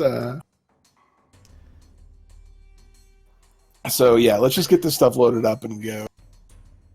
All right, we're doing it. And I think we should look for a place on our way back to town with like some loose rocks, like if there's an area with a lot of rocks or something that we pass by.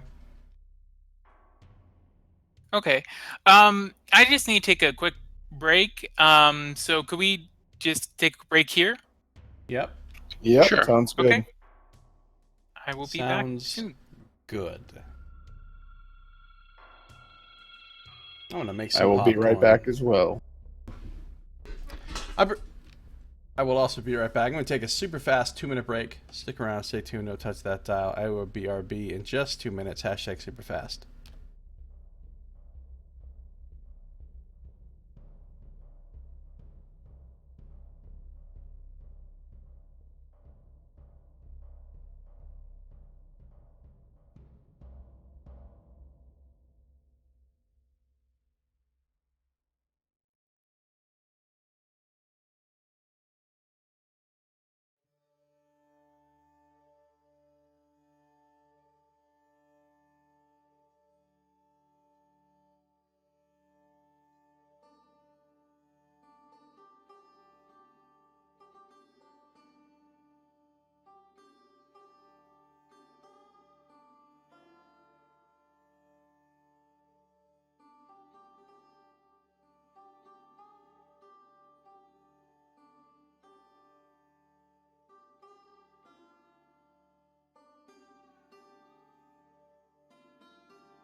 I'm back.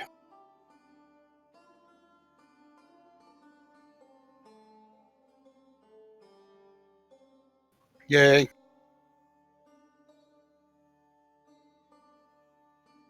So, Nox, do you really not eat beef, or is that just your brand?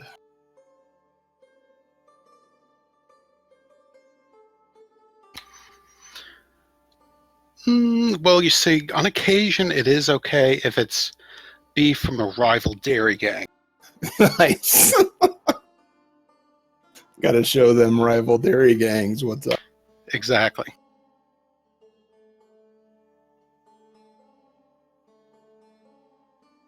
And dairy products you're cool with, right? You're not going to come down Yes. on me for eating both. Exactly. LOL, you just asked a cow about his brand. Nice.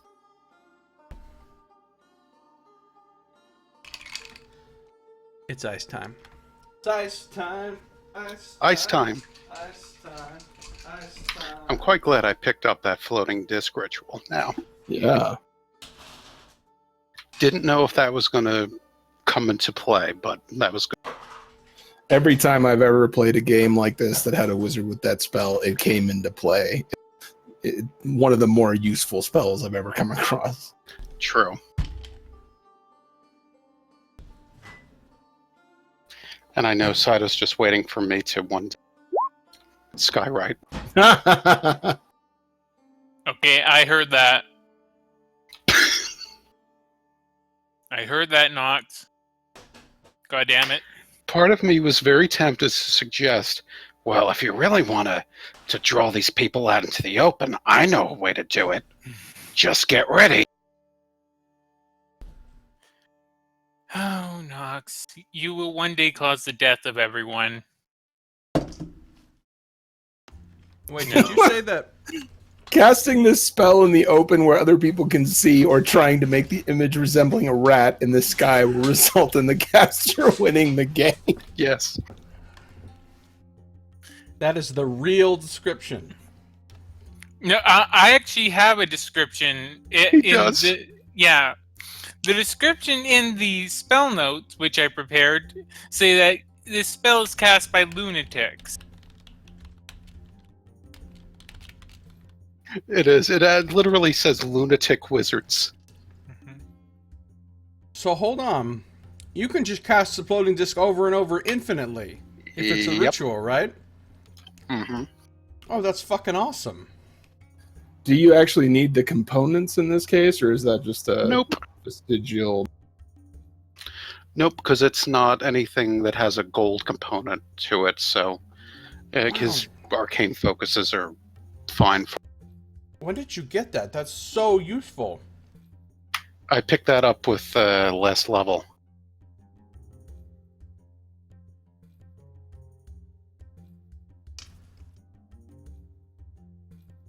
Yeah. Pretty good spell.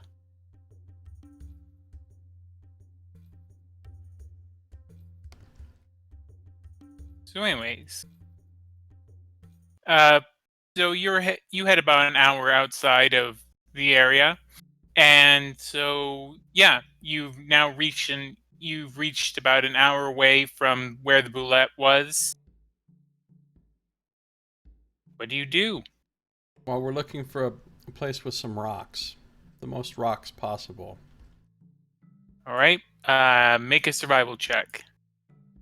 Guide myself. To the tune of 4. 21. All right. Yeah, you're able to find an area that's several rocks clumped together. So the rocks will be a landmark that we can remember. And hopefully we can kind of bury some stuff in the sand and put some loose rocks on top of it.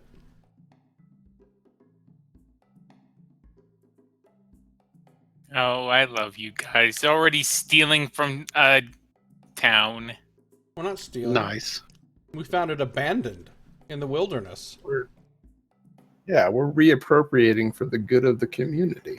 I mean, I'm Exactly. pretty sure in this world, if people go out into the wilderness and they die and their shit is just laying there, It's probably considered free salvage for anybody, right? It depends. Like, if the people who, you know, own the salvage, like it, especially if you're trying to pull that shit with like a house or something, no, they would hunt you down. Yeah, I can Even see that. even House Revere would probably send someone after you. But is there like a statute of limitations on that? Like, what if the shit is like a Well, year old? considering there's no single law that is common to all the city-states, and even then the laws within the city-states are very flexible, let's say.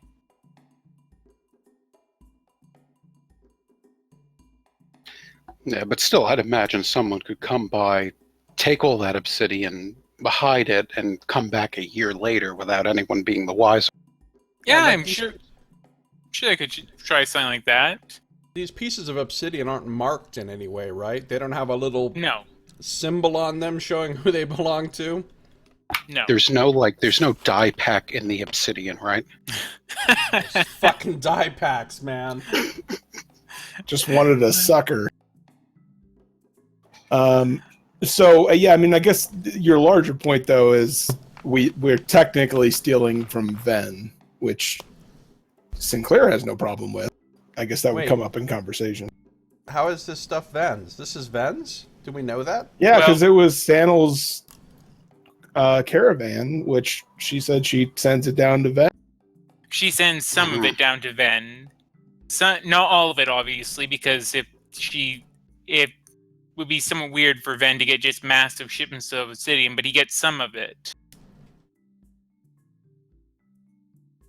Which he then passes on at a fine discount. Some of it. So we stole the part of it that wasn't for Ven. Yes. Yeah, exactly.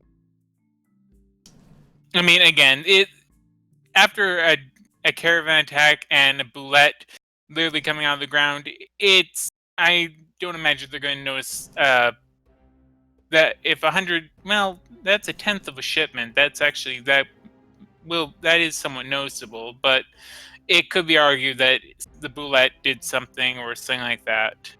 Or they And- could have Everyone been- knows boulettes eat obsidian. And it could have been the caravan attackers that took it. Yeah, Yeah. it's plausible that some of the attackers got away and that they took some obsidian with them, right? I mean, it's really I mean, we didn't see any obsidian in the caravans coming here. yeah, but that's because I had been retrieved by Cled.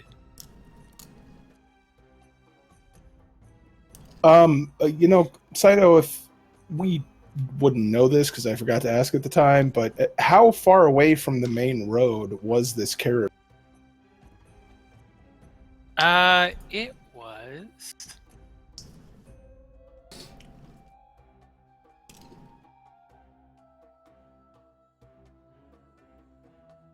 about. No, not about. No, okay, fine. It was Down to 10 the point- meter. 10.3 miles away from the road. Okay. Okay. Good. That .3 was important information that we needed. Yeah, I definitely busted out the tripod with that mini telescope on it and started doing some survey. I'm using my scientific calculator to calculate some shit. Oh, Calculus. son of a bitch! I just realized they've changed the font for text on. Oh, they've added.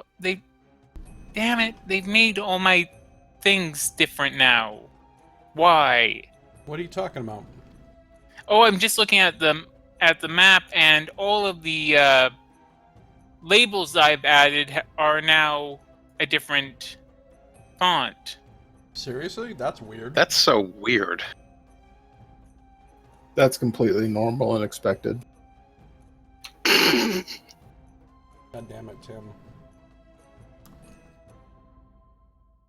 Even though it says it's the same font, it's lying. Can you show us the map? Yeah, sure.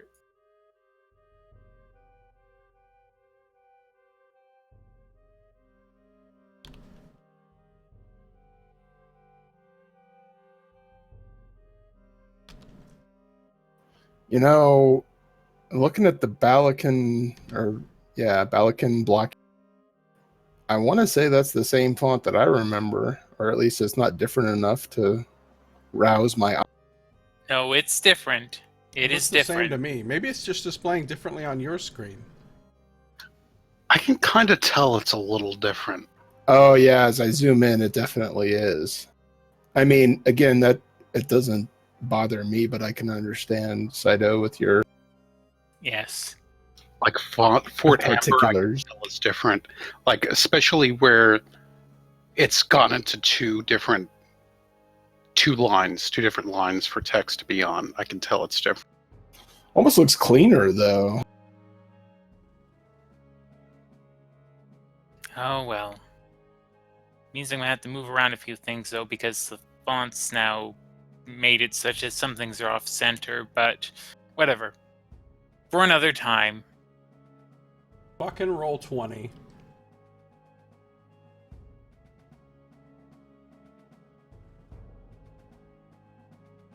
So, you stash things away and begin to hide. This takes another half hour about.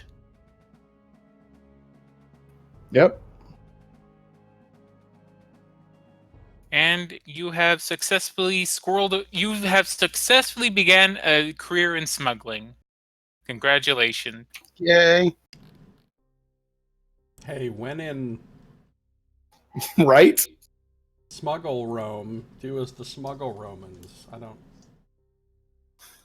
I had to adjust my concept of what it means to be the kind of character I want to play in this world, because this place is the... So yeah, I'm totally a smuggler. I feel like in Dark Sun, even the most good characters are basically only about as good as Han Solo. Yeah, he's a paladin in this world. Mm-hmm. Yeah, I would kind of go with that. So, I mean, it's sort of like if an opportunity presents itself like that, it's like, okay, well, who wouldn't kind of capitalize on that? Because from reading the novels, virtually every character in those Dark Sun novels was pretty selfish and practical, even if they were one of the, quote, good guys. Including the guy that Nox totally killed. Which guy did Nox kill? Was it Rickus? Yeah. Well, Yes. at least that's what the vision- dreams. Yeah. Oh, yeah. He totally did it. He was my favorite character in the books, and I'm sad he's dead.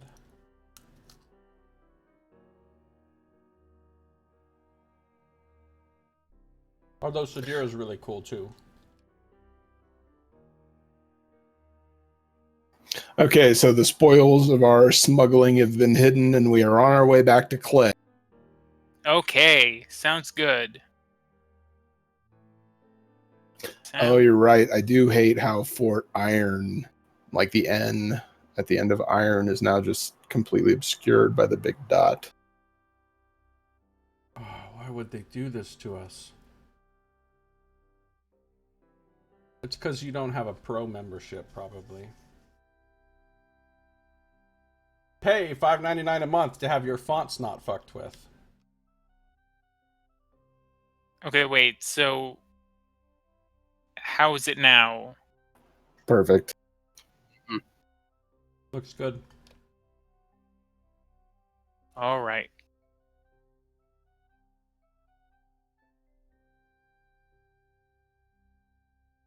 So, let me get you back to the... So, after another 2 hours of travel, you arrive back at Cled. People are... Wait, I'm sorry. Yeah. Just real quick, just some discussion that would have happened along the way. Sinclair's thing, I would share this with you guys. I'm not sure how exactly we want to go about announcing what we've found to the town. Should we go to the leader? Should we go to Sanal? What do you guys think we should be doing? I don't know. Well, dealing with the leader just seemed to be simply a slap in the face all around. So I wouldn't think that we'd gain anything there. I'd say probably, well, either dealing with Sanel or that. Oh goodness, that one guy who was in that antiquarium over there, who seems to have knowledge of these old relics. You seem to remember the name Orsic. Yep. That's right, Orsic. That's the one. ORSIC for the record. And yeah, so that's what I was thinking, is that we can tell Sanel about the particulars of what we found, and then go to Orsic with a K to see about these hammers with the inscription and the different language. Exactly, and if we have problems getting information from him, all we have to do is stick him on a boat, and he'll be so Orsic that he'll just have to tell us everything. Oh, I knew someone was going to do something with his name. And that's the trick. Just before you said it. I saw that. It's just... Damn it, it's a traditional dwarven name. Okay, dwarves aren't real things, so they don't get to have tradition. No, but they do have... But in Xanathar's Guide to Everything, or... Wait, what is it again? Yeah, Xanathar's Guide to Everything. Dwarfs are a real thing. Well, D&D style dwarfs. Dwarves. I mean, I could totally picture an Orsic Drizzlebeard somewhere along Sardic's line somewhere.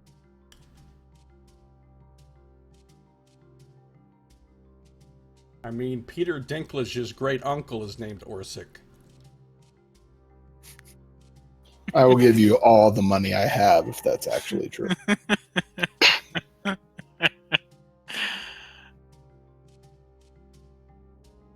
Okay, so sounds good. Yeah, we'll go to Sanel and then to...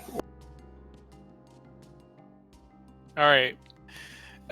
So you make your way to the caravanserai and specifically head towards Sanel's office. It appears that a lot of people in town are still sort of buzzing about the back alley where the bodies were found. Dwarf on dwarf violence. It's terrible. That's true. You know, you really have to watch out for those dwarven fight clubs. I'd know more about them, but I hear they have specific rules, especially the first.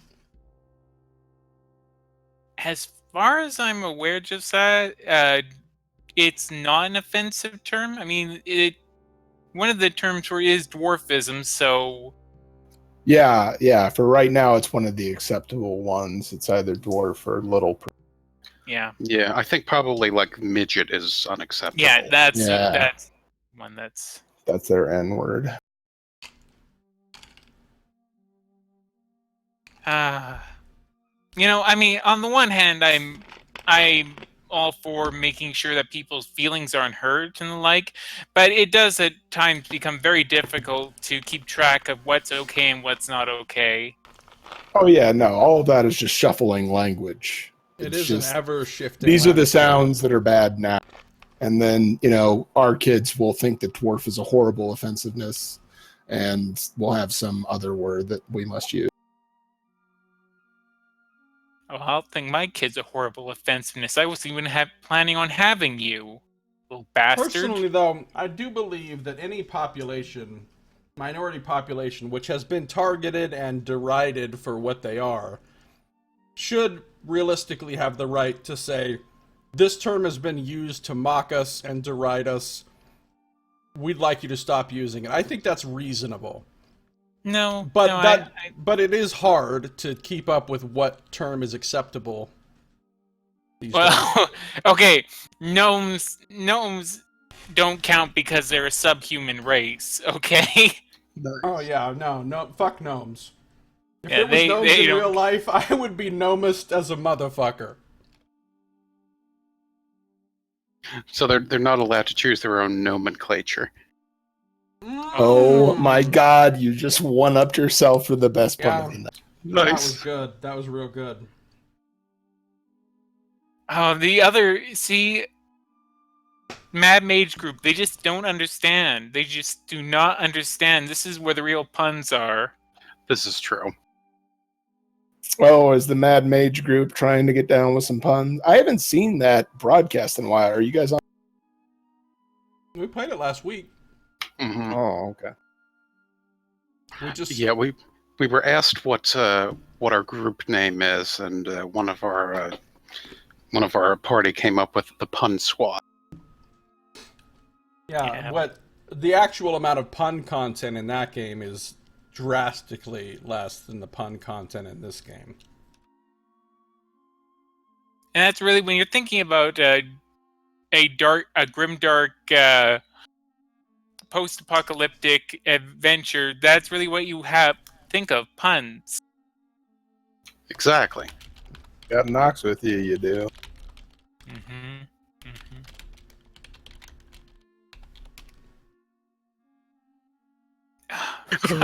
Damn it. Oh my god, a challenger arises for pun of the night. That is awesome. No, that doesn't even hold a candle to Knox's masterpieces, moosterpieces. It does only because, you made up the underlying rap on which you So- are now. How do we know for the fact that was Sanel's stuff? I think someone told us that the dwarf that came into town was part of the caravan that she had sent out. Am I remembering that? That's what I remember. Sirshu says. That's a good point. I mean, unless you're trying to kind of insinuate that perhaps the dwarves themselves have this sort of an archaeological ring that's underlying everything.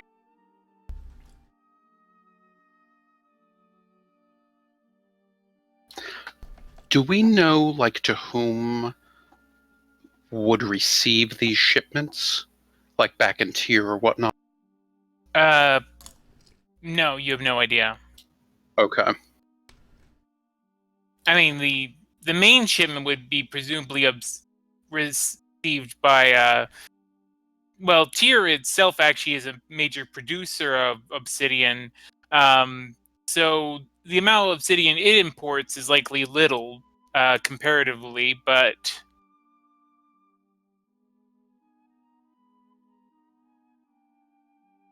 you have no idea who would receive the statues and things like that.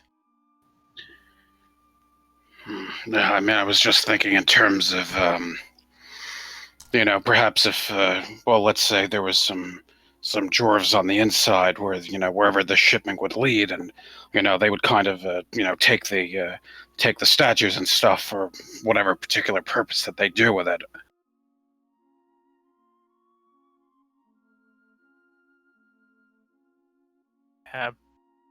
You don't really know where those shipments would go. So who are we going to first? Sanel, I would think. Okay, sounds good. She does seem to be our biggest ally here. We might as well start with that. All right, so you were as already heading to Sanel. Ajni is the dwarf who greeted you when you first came here. Is standing at our office. Hello. Can I help you?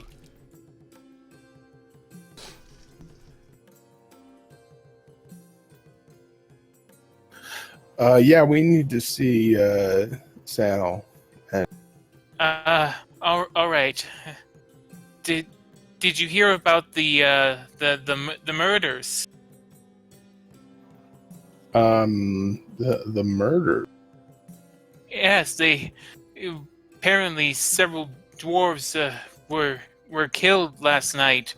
One of them was even reduced to just a paste. They think that there may be a defiler in the town. Where Well, is this that defiler? is terrible. I will kill any defiler.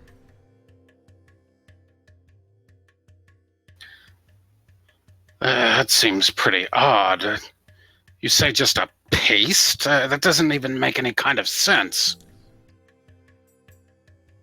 I'm just reporting what others said. They said there was just sludge left over. Sludge. Nice. You sure there's not some kind of crazy creature running around that just sort of digested it and then puked it back up or something? Spirits, I hope not. Well, let it be known that if there is a defiler in town, that we can be called on to protect the town against. All right. Sandal's in her office if you wish to speak with her. I have to go check on some of the caravans. She, just as a word of warning though, she's somewhat in a bad mood after hearing about the caravan attack. We have some news that should lift her spirits. Thank you, Ajni. Yeah, right? You're in a mood. All right, so Ajni sort of scurries off. And Sanal's office is staying right there, open to you. I approach the entrance and see if she's in. She is, and she's furiously scribbling away on a piece of paper. I knock on the open door. What? What do you want? It's you three again. What do you want? We've One of... Go ahead, Scito. No. Go ahead. It's fine. All right, we found your caravan from this morning. Oh, you have. Oh, Yes. that's great to hear. It was attacked by another group of dwarves. The pattern of their scars leads me to believe that the dwarves from Rockside. But the bigger news is that it was within the hunting area of a land shark, which may explain quite a bit as far as these caverns disappearing. We were able to dispatch the creature, and obviously weren't able to bring all of the materials within the caravan back as the mount had been eaten, but we can lead your people to where it is, or tell them where it is. Assuming it's along the path I sent them, I can just have my people go and collect what's there. But you said that there was other dwarves there who were attacking.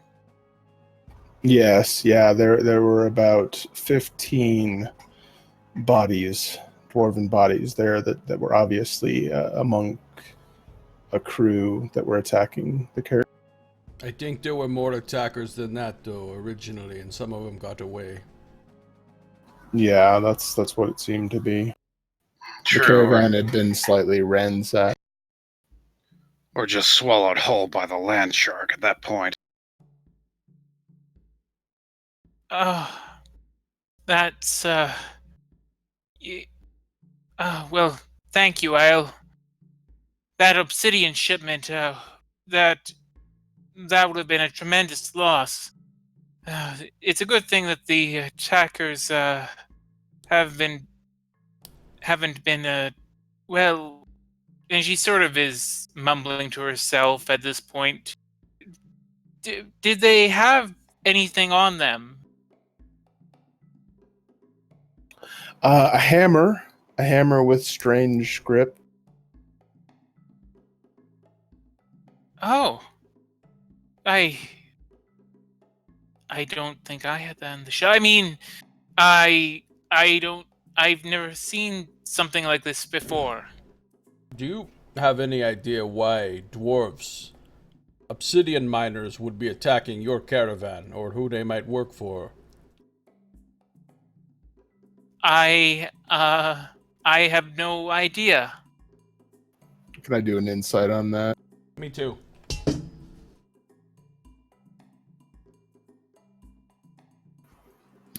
I'll take your silence to mean yes. All right. Yeah, she clearly knows more than she's letting on. Mm-hmm. Mm-hmm. Santa, look, you can trust us. Is everything okay? Are you in some danger here? What's the story behind this? Okay, look. Let me first begin by saying, when you went to the caravan, did you find anything else there? Like what? Like perhaps stonework, things, statuary, that sort of thing. Yeah, Scito, I will go ahead and pull out the one statue that I kept with me and put that on her desk. As you do that, she just sort of looks at it, and she looks back at you, and sort of, you can see some sweat forming on her forehead. Ben doesn't know about this, does he? No, no one does. Look, it's they. People in the town don't really talk about it, but this place has a history to it, a much longer history that the dwarves of Cled have long kept to themselves. I couldn't tell you all about it. All I know is that they pull up time to time things in the mines, and I've paid to ensure that those things find new homes with people who are discerning. What people? Collectors. Those who would give these pieces a good home. But if they were attacking the caravan and they had something like that, It something like belongs one of in a those museum.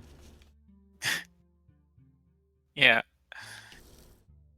Something like that statue, look, it may be that they might have been, that these caravan attacks may have been attempting to target my caravan specifically.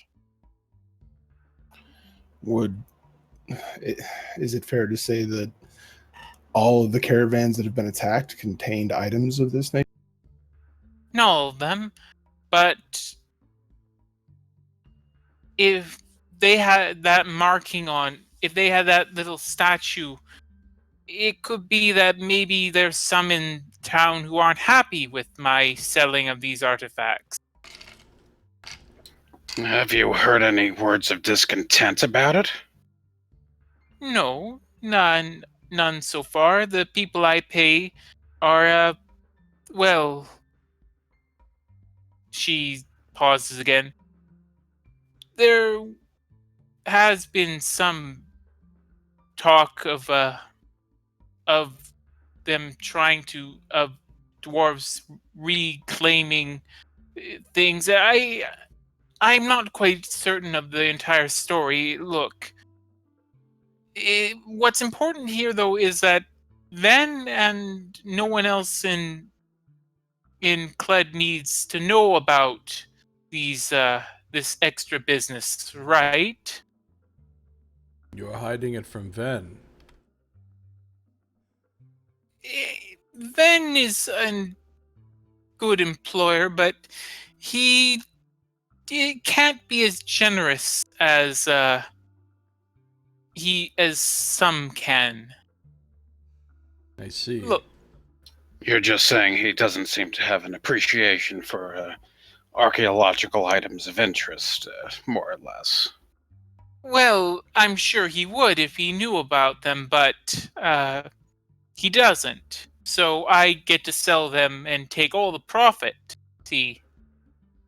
Yes, it seems like you're being kind of mercenary, so you probably won't be too offended when I say that we are good at keeping secrets like this when we are well motivated by having full coin purses. I see.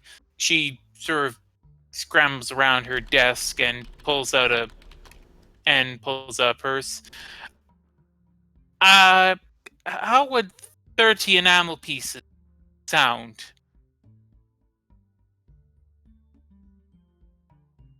I look at the other two. I will nod at it.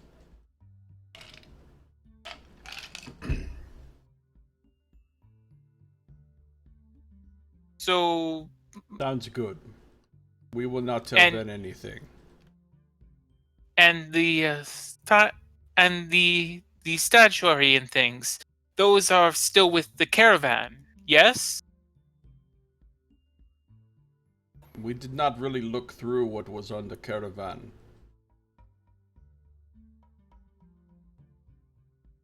Yes, there's a collection of them. I grabbed this one because it seemed to be unusual and I wanted to explore questions related to it. But apart from that, I Okay, didn't do so research. but you guys did bury the actually did take the statues and stuff, right? Yep. All right, so this is going to be a deception check.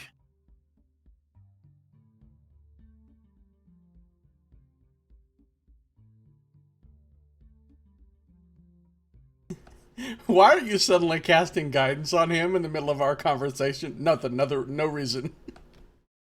No, there was nothing there. Let the flame guide you.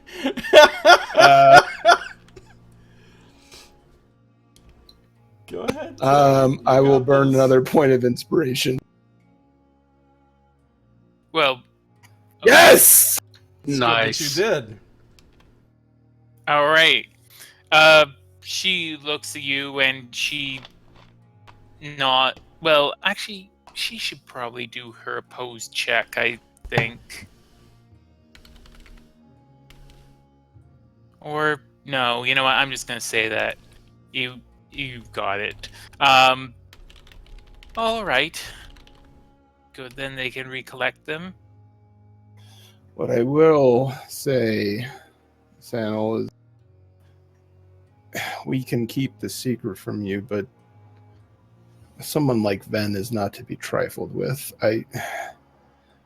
I would suggest that you bring him into all of your operations involving his caravans because he does not forgive easily, readily, or at all that I've seen. Yeah, he ain't gonna find out from us, but if he does find out, he's gonna kill you. Yeah. Maybe you're right. Still,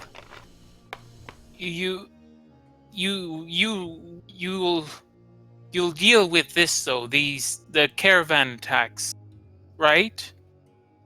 I mean, What do you're you right. mean? Well, if someone had to be coordinating all this, If you'd like us to go back to Ven and tell him you'd like to,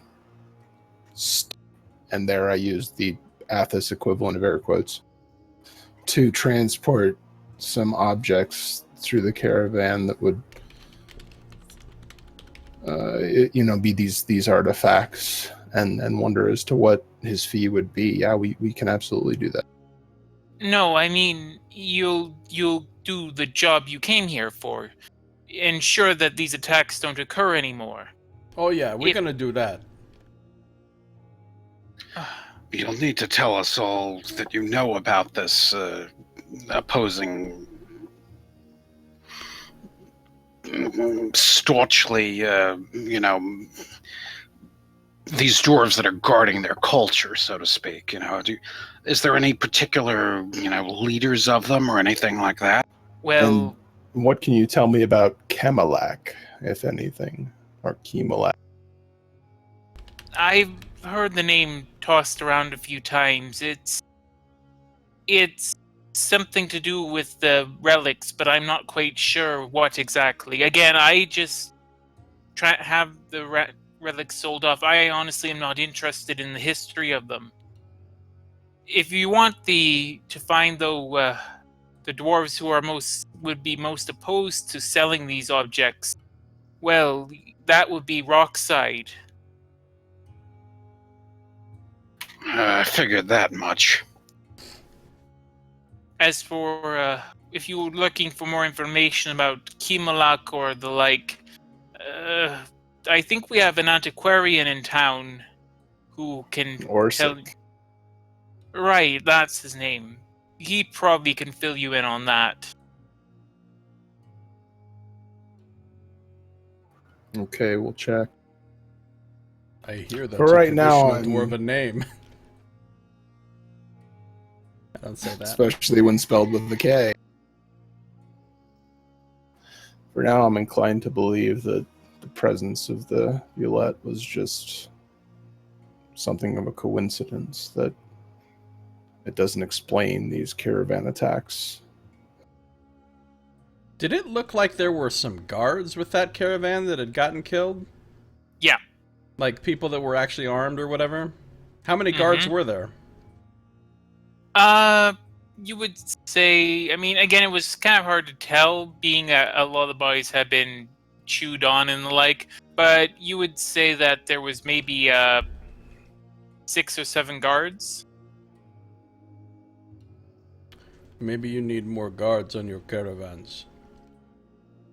Or fewer. I understand that unaccompanied caravans don't seem to be attacked.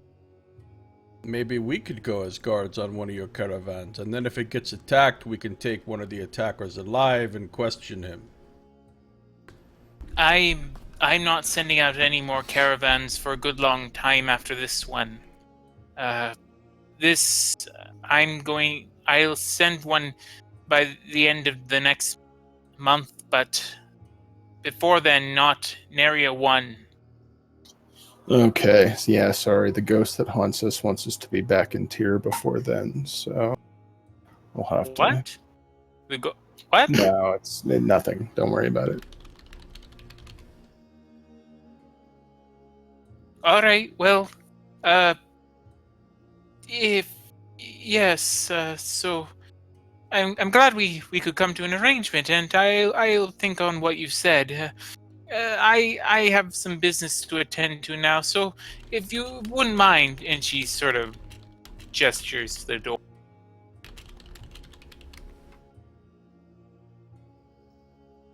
All right. Thank you for Stan. everything. Did somebody write down that 30 enamel? I'll go ahead and grab it because I was doing the talking. Okay. I feel kind of bad. I mean, that's pretty much a dick move. We actually stole her shit, and then we blackmailed her to keep the secret about the shit. Are you going to feel much worse when I tell Ven what she's been up to? Oh, no, you can't do that. I had a feeling that was going to be ending up going that way. Oh, it's right along with the, carrying the guy out of the tavern and, oh, wait, this guy isn't sick, he's dead. Look, there's a tiefling going around. Nice.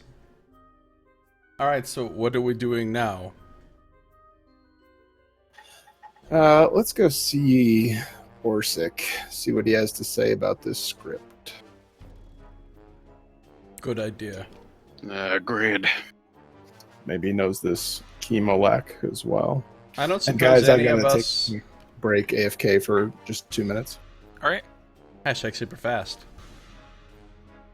I don't suppose any of us, and by any of us I don't mean me, can make like a history check to see if they know anything about Camelot. You could try. Someone could try. Yeah, name isn't ringing a bell. Okay.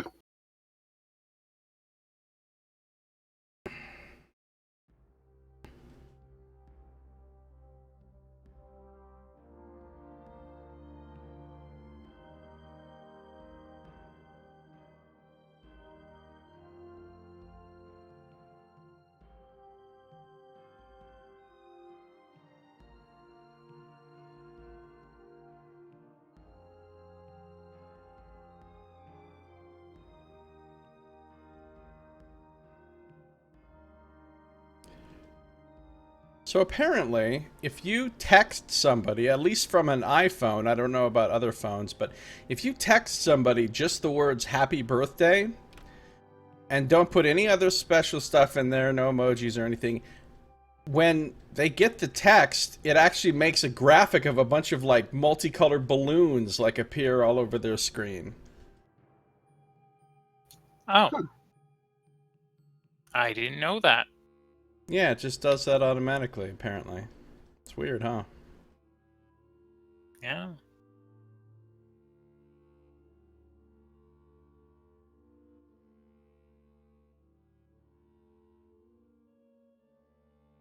The more you know. Yeah, I remember Camelot now, a little bit, from the novels. I remember when Rickus came to Cled.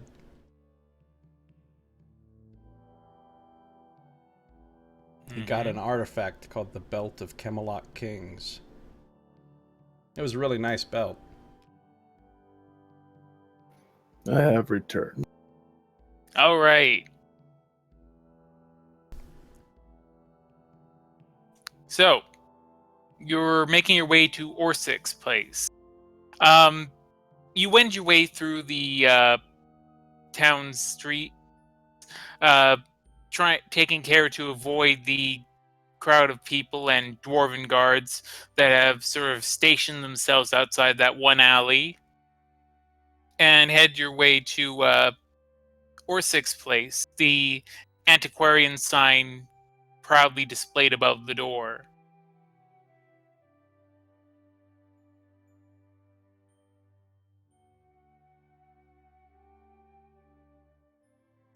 All right, let's head in and see what's up. All right. Do you knock on the door or anything? Oh, is the shop not open? The door is closed, but oh God, Josiah, that's a camera stare. That's my first camera stare. You're getting iced for that nonsense. He doesn't like Although it was questions. clever. What? Okay, so what do you do? Well, yeah, no, it's just a store and the door's shut. I would just try and open the... Okay, door opens without any issue. Move inside the building. Hello? Orsik, are you open? Yes, I am. And he sort of adjusts his robes. How can I help you? Quite a bit of hubbub out there. Yeah, I'm not sure what they were looking at. We were actually away investigating a caravan attack and came across something. Reminded us of your place. Maybe you might have some answers for it. I certainly might. You were investigating a caravan attack. My, that's quite brave of you. He did it. Yeah, no, this guy's guilty. This is like watching a procedural drama where you recognize one of the character actors in the first 10 minutes, and okay, whatever it said, that guy did it. So, Yeah, we have this hammer pendant or token or something. It's got some of the script that we saw and some of the items in your shop. We're curious if you recognized it or could tell us what it means. oh, let me see here. Well, and he sort of looks at you apprehensively. I'm not certain if I should speak about this with outsiders. I mean, the history of these objects is... Are you I will trying kind to, of go ahead. Are you trying to say that the history of our world isn't for everyone? It's just... well, Nalral and others rather we don't speak about such things. Well, yeah, I would imagine. I mean, we've met Gnarl, and I mean, he doesn't seem as cultured as you and I do. Doesn't seem to really have an appreciation for for knowledge for the sake of knowledge. But I mean, surely you would know better. Being a historian. How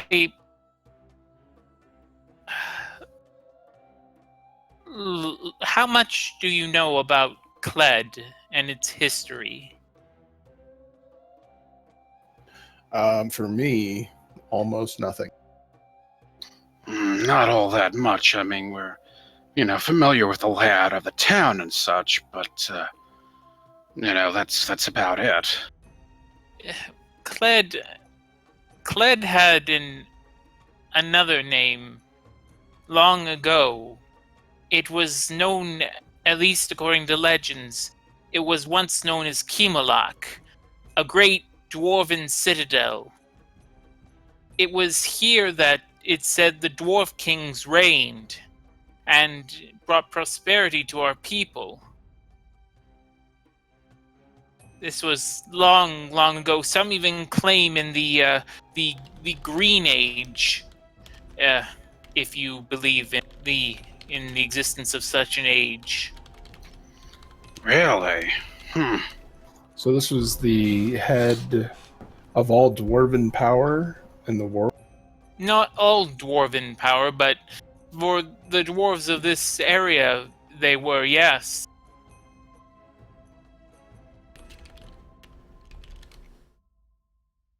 So this place is apparently the site of the citadel. That's sort of the gist of these writings and stuff.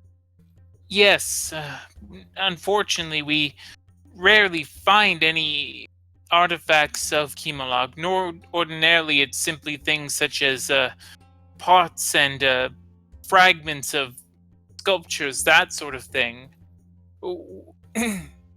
That you're finding intact artifacts like these hammers, though, that speaks quite a bit of what you've found.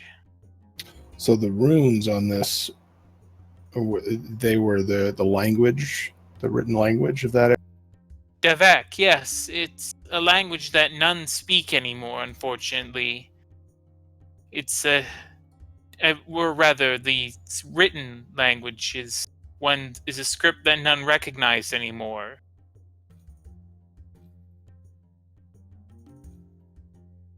Just an out of character question. Does your character have comprehend languages, Nox?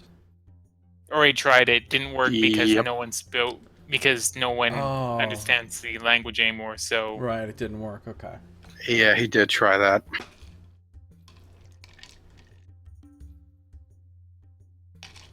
So, Warsick, why? I mean, can you think why would anybody carrying these kinds of objects, people that would know Kimalak, why would they be attacking caravans? I honestly couldn't say. But there are dwarves who are, let's say, fiercely loyal to the history of Kimalak, to the heritage of the dwarves. And while I certainly applaud any attempt to protect our history. I don't believe it should be done in such a violent manner. But in Rockside, not all the dwarves follow that same ethos, I'm afraid. Can I do a quick insight to see if I believe what he's saying, that he wouldn't be in? Sure. Yeah, he seems to be earnest about what he's saying. So, you mentioned these dwarves. Is there somebody among them that would be like a leader of their faction or whatever?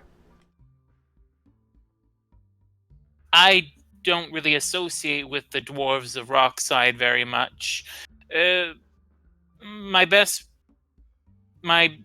suggestion to you would be to speak to the miners there, or to go to the Razorstone Tavern. Razorstone attracts all sorts like that. Just a word of warning. The dwarves of Rockside are much less friendly than those of Sandside, and you've seen how friendly we can be over here. Do you perhaps know of any sort of a secret phrase or something to that effect that would, a rallying slogan for them, or anything to that effect that would sort of mean that, anyone who would have that on their lips would kind of, be in allegiance with their causes or such? I'm afraid I don't know of any secret code. And furthermore, I doubt that they would believe such a code if it were to come from the lips of non-dwarves such as yourselves, I'm afraid to say.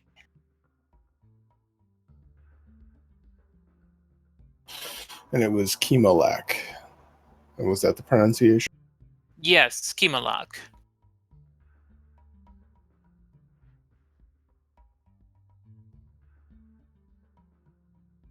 Okay, thank you, Orsic. I appreciate your candor. It's no problem.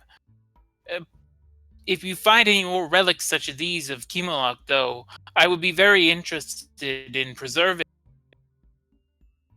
What would you do with them? I would bring them here to the antiquarian shop. I would not be able to display them quite as openly as some of these other pieces, however. You must understand, if the city-states began hearing tale of dwarven kings and the like, it would invite dire retribution upon Kled.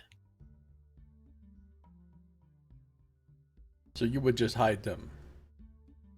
Yes, but they would be kept safe and with the people and with the dwarven people.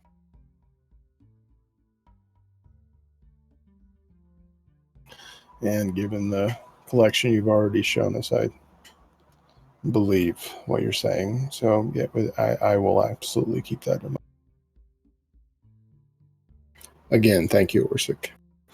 And I'll move to go. All right. Orsic says, best of luck. I only wish I could offer more help in this.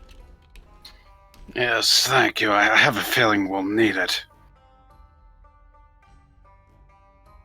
Is that what translates from Tim to common? No, not exactly, but probably not far off.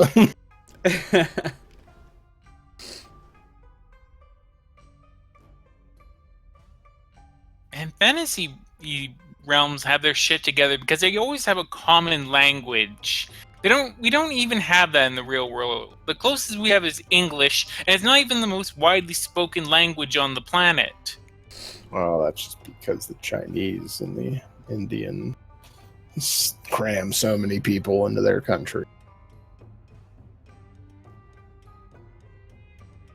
Yeah, and they refuse to just give up their own languages to get on the English train. I mean... Right? Arrogance. Look, I wouldn't mind having to learn a completely different language if everybody in the world was like, alright, we voted, this is going to be the language for all of humanity. Even if it was Chinese or any language, I'd be happy with learning it if everyone else was going to learn it too. Yes, not Bovinican. Yay. The gentlest of languages. Bovinican sounds like some kind of agricultural wing of the Catholic Church focused on dairy products. This is the high priest of Bovinican matters. Yeah, like a monastic order that's like all about cows and stuff, yeah. A monastic order. Right. I wonder if there's ever, because now this has never made sense to me, because we're talking really traditional Catholicism and the like, animals don't have soul. And yet there's a dog that's a saint. Explain that one to me. Well, they've got soul, but they're not a soldier. I think they say that he was polymorphed. The ways of God are mysterious and ineffable. I feel like the word ineffable was literally invented by, like, priests just so they could basically have a fancy way of saying LOL IDK. Yeah, if you guys haven't seen the Amazon Prime original Good Omens, you should, because there's an awesome scene at the end of it that deals with what Josiah is talking about right now. We have actually been watching it on the stream. We've watched the first Oh, have 3 you really? episodes. Yeah, I clicked the link has gone that way. That's awesome. I'm sad that I missed the iClick links that produces actually good content. Yeah, we're episode 3 of 6 we watched. I'll continue to watch that. There will be a scene with John Hamm at the end that you will really enjoy. Nice. I can't wait. So what do we do now, you guys? Well, I assume we've left the shop. Yep. You have. Yeah, no, we're standing in the middle of the shop. So, where are we gonna sell all those relics we got? not to mention that obsidian we stole. Also, hope they don't find out we murdered those dwarves. Yeah. You know... Cled is another place you're becoming dangerously close to not being welcome to again. Now that that all this has happened, and we could literally, if we're gonna get attacked by dwarves again, be like, there's a defiler going around. I say we just go to the Razor whatever tavern and just loudly ask about where we could buy some Camelot relics. And then the people in this faction would get mad at us, and when they come to attack us again, we take them alive and we can question them. Well, it sounds like as good of a plan as any. So, wait. What are we, like, 2 in the afternoon here at this point, Scito? It's actually closer to 4. Okay. So Sirshu comes out. So your idea is to go into a place with hundreds of dwarves, go into the middle of them, and basically abduct some of them for questioning. Well, I mean, I would assume the hundred's not going to attack us. Just a few, probably. Maybe at first, but I think they might object to you then taking some of them hostage. She does make a good point. I mean, otherwise we could try the mines. I don't know exactly how good that would do, though. Ice time, ice time, ice time, ice time. Maybe we could try and lure someone away. We have these hammers. We have that note saying protect Kemalak. maybe we could somehow use those with someone in Rockside to get someone in the know back to a place that we could question them.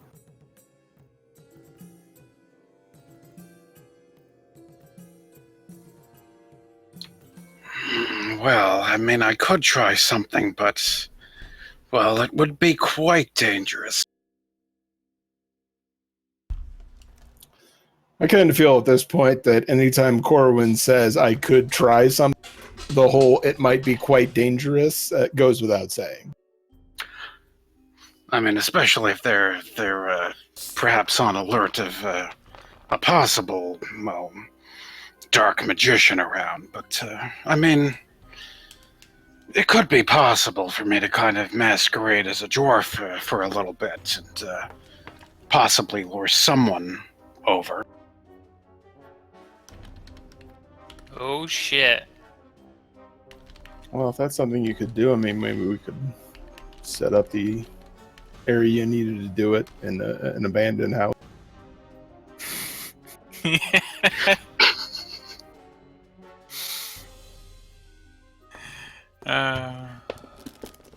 probably doesn't even think the misspelling is going to bother me.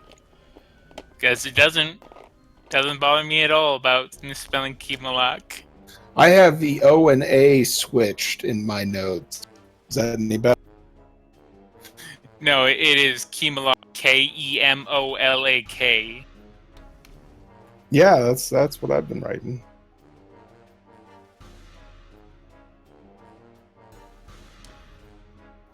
Okay, let's head over to Rockside and see if we can't find some place to set you up, Corp.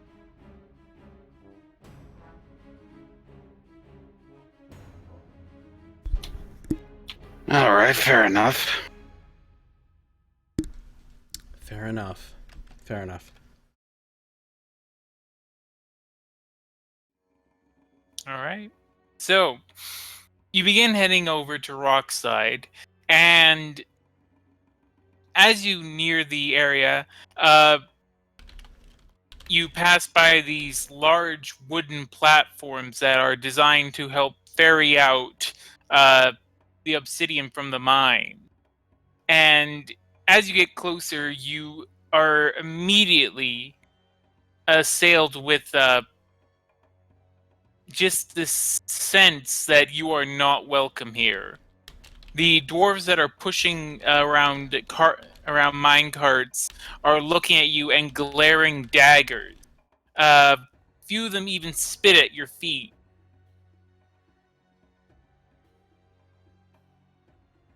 As you approach the actual mines, it looks pretty much like it does here in this picture. Oh, yeah. That's a callback, all right. Oh man, you need to finish that the Gray Star books. Yeah, I will.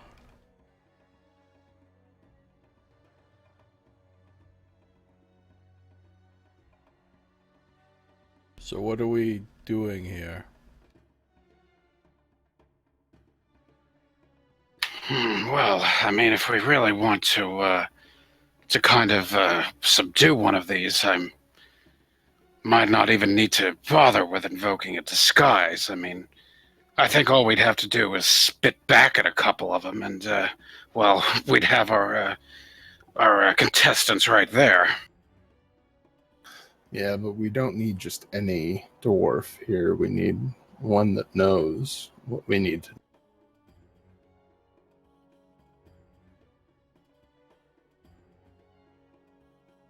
Couldn't we just walk through town being like, Camelot relics for sale?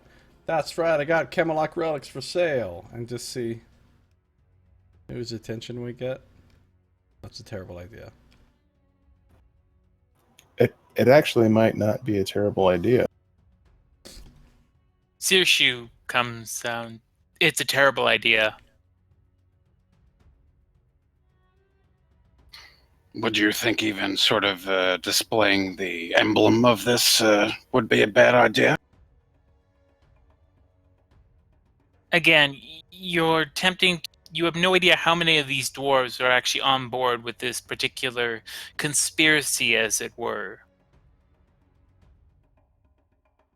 Such that I'm not sure if it would be a good idea to try and draw the attention before you know how many are. Why not just try and visit the tavern or the mines as suggested? Well, we did talk about going to the tavern, and you didn't seem to appreciate I that one. didn't appreciate the idea of abducting someone from the tavern, but maybe asking around, maybe you can find one who's more willing to speak their minds. Besides, What do we even ask? Well, I think that if we sit in a tavern for a bit and try and get the lay of the land, we might observe someone that would make sense for us to approach. So, yeah, Saoirse's right. Let's head to Razorstone Tavern. all right. We're going there. It's not hard to find. The tavern is located right in the center of this open area. As you push your way through the throngs of dwarves who are sort of heading into and out of it, you're greeted with the look of a very peculiar tavern, as the structure itself is built into what was once an obsidian mine and now is basically has its tables and chairs carved out of the rock.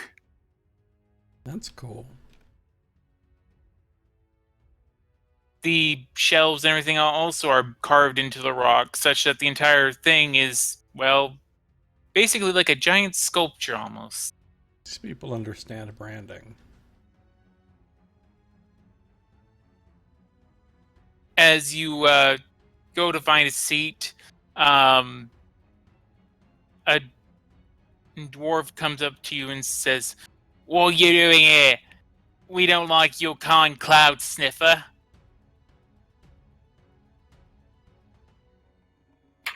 Well, we heard that your tavern has the best ale in the city here. So, I mean, unless you don't seem to think that claim holds up. Fucking long legs coming in here, trying to mess with things.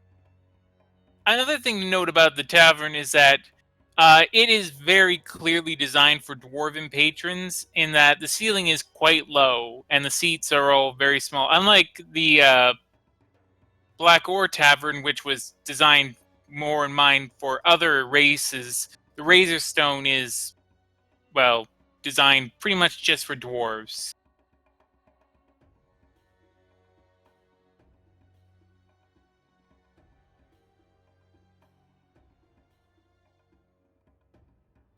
Well, if we can, try and find the best vantage point to view this place and settle in the table there and see what we see. Okay. Yeah, you're getting away from this one dwarf who just sort of sneers at you and keeps doing it. You are able to find an open table and where you're able to sit down.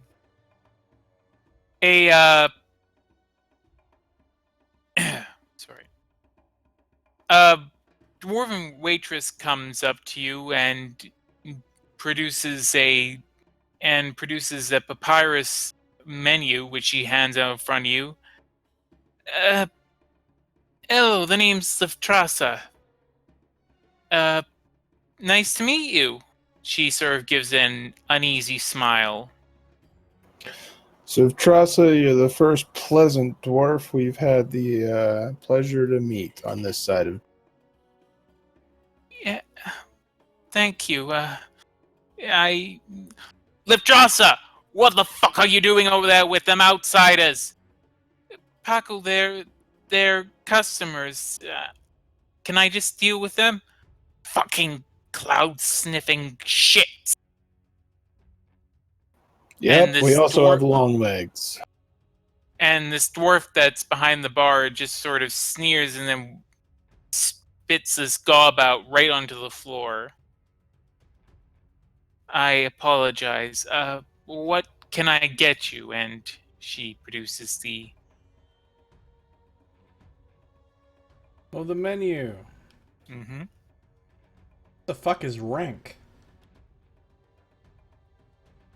Oh, you don't know about rank? Oh, rank is a delicious, delicious thing. Think of basically a slug that is almost tasteless but is filled with water. Hmm. And yes, there is a tax for non-dwarves.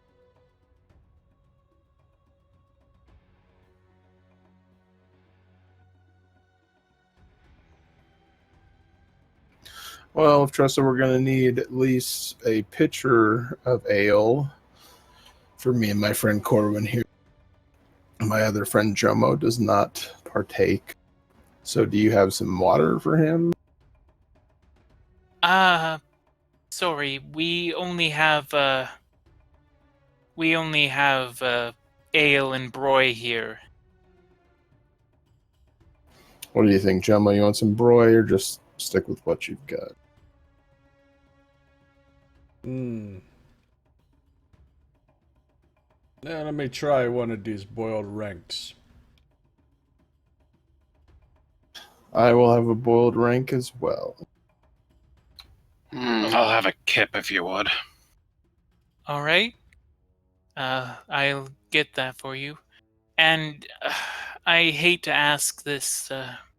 Of the space tax, yes? Yes, I'm sorry. That's per each person. One slate per. Okay, yeah, we'll cover that as well. Thank you.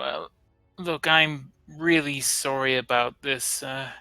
You're from Balak, aren't you? And she looks over at Corwin. Why, yes, that I am. I'm from South Lidopolis. I'm not from here. It's taken some time to get used to the people here, and I'm really sorry about the way they treat you outsiders. Well, thank you kindly. What's brought you here anyway? Well, I ran into some trouble in South Lidopolis, and I came to the only other dwarven settlement that I knew of. And I now wondering if it would be better just to go back to Lidopolis, honestly, most these days. Probably. Could be. I mean, even if you got into a little bit of a scuffle with, one of the praetors or such, I mean, given time, eventually they tend to forget. I don't know which praetors you've been dealing with, but the ones in Balak, they never seem to. Though my issue wasn't so much with them, but more with the town itself. Uh, the constant arguments over the bridge to North Ladopolis, and let's just say I spoke my mind one too many times there and managed to get myself cast out like a black sheep. Or rather, a black kip, because sheep don't exist in this world. How long has it been for you? Oh, it's been about a year. I'd say probably about the time. I mean, I had been away from Ballard for a while after a little bit of a scuffle with a praetor in my youth. But I mean, granted, there's another praetor in my family, so we kind of got it smoothed over a bit. But still, I mean, after a year, maybe a little longer. But I would think soon you'd be able to possibly make a meek return. Just as long as you don't make any waves. Maybe, but still, at the same time, I almost feel like I'm doing a bit of a service being here, trying to provide a friendly face in this very unfriendly part of town. That's true. I mean, are there any sort of, any other sort of, any dwarves that are as friendly as you and Rockside to outsiders?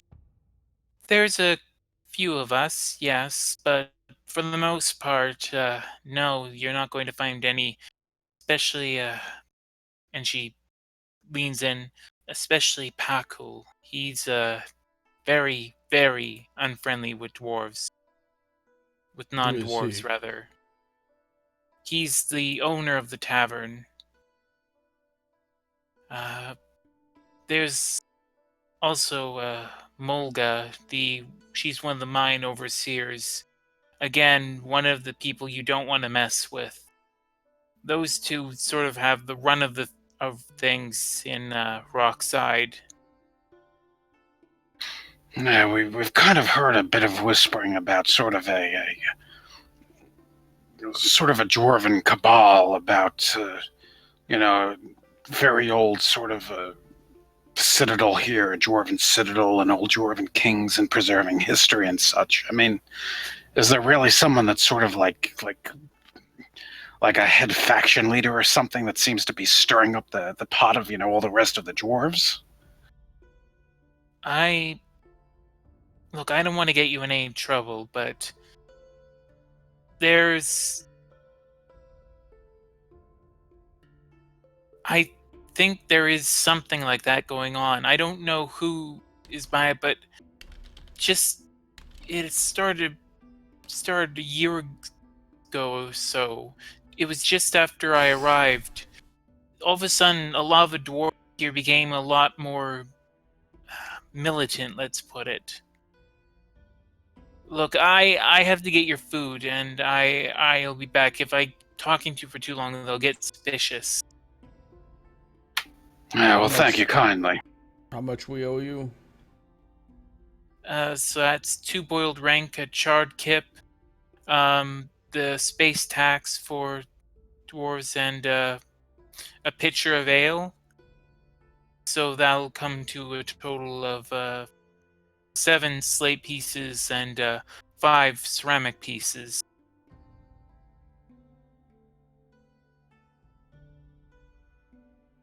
Is it 10 slate pieces to a enamel? Yeah. I'm gonna hand her an enamel piece. Thank you for telling us things and being nice. It's all for you, the rest. Thank you. That's very kind of you. And she sheepishly, again, saying that even though there's no sheep in this world, sort of slips it away and scurries off.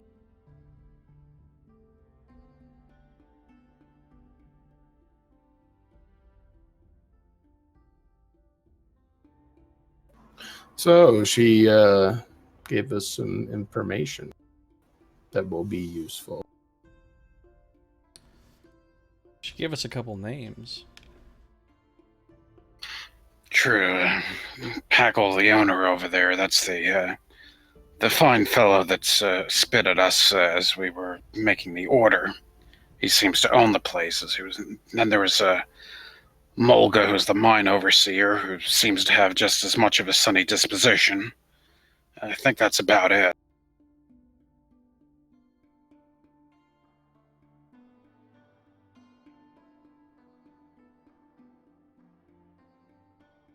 So, after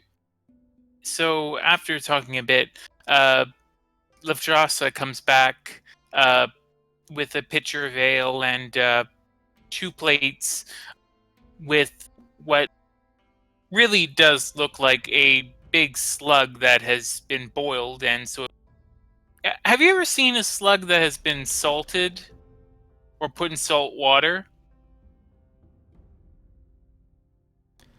No, I have not. They bloat up a great deal, and their eye stalks sort of they look gross, is the thing. And that's what these things look like. And the charred kip looks somewhat more appealing, although when they say charred, they really did mean it. The outside is quite blackened. Well, before anybody consumes any of this, I will use detect poison and disease. Okay. So you do so, and thankfully nothing appears to be poison or disease. Although the ale looks like it's a little bit questionable in terms of its quality, you don't detect anything poisonous. This stuff looks safe. So I'll try the slug thing. All right. You take the slug. How are you going to try and eat it? Are you just going to try and bite into it, or are you going to try and cut it into pieces? How are you trying to do this? You don't have any cutlery, by the way.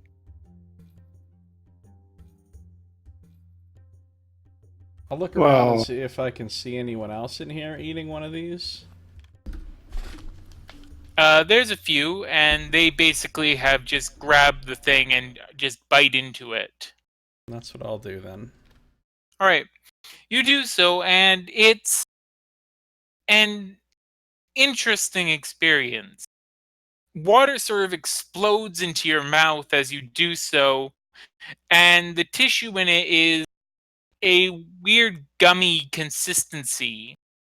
It goes in your throat, all right, but it sort of leaves you feeling a little bit queasy.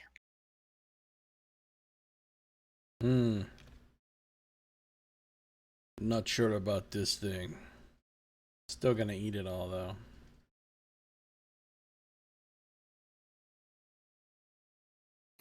Yeah, I'll try and cut off a portion of it with a knife.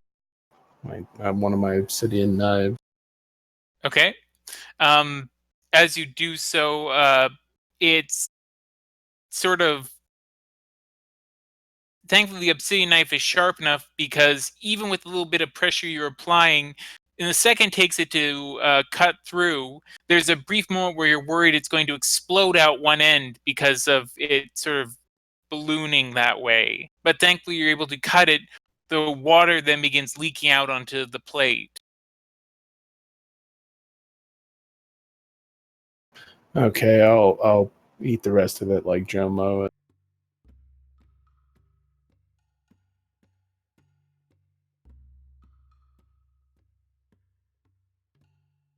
All right.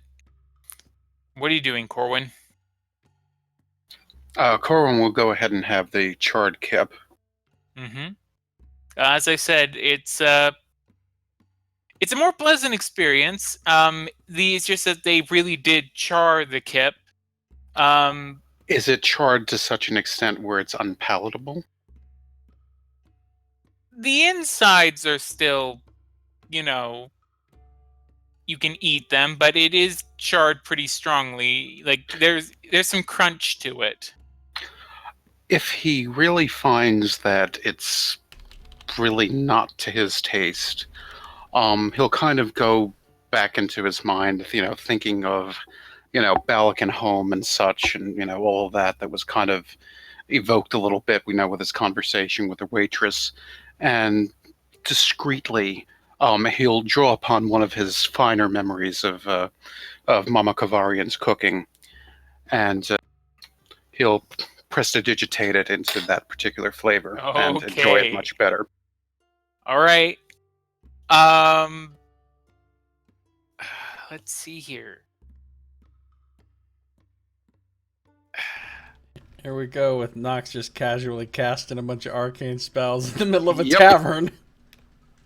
All right, I'm gonna need you to make an Arcana check. Okay, that's good. You exactly. are able. If that was a 1, that would be like okay. Right. Roll20 is getting nuked. Yeah, you managed to conceal your spellcasting from others, just drawing upon your own energies to prestidigitate the taste, and yes, it becomes much more pleasant.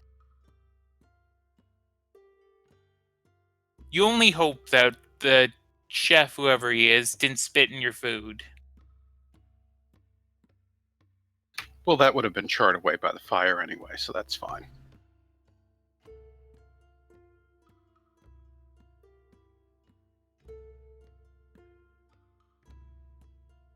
All right. So you all have your meals. The ale is a very strong brew. It's the sort of that makes you sort of go after drinking it. Like it leaves you wheezy. This reminds me of one of my specialties back home. What did you specialize in throwing up in the corner?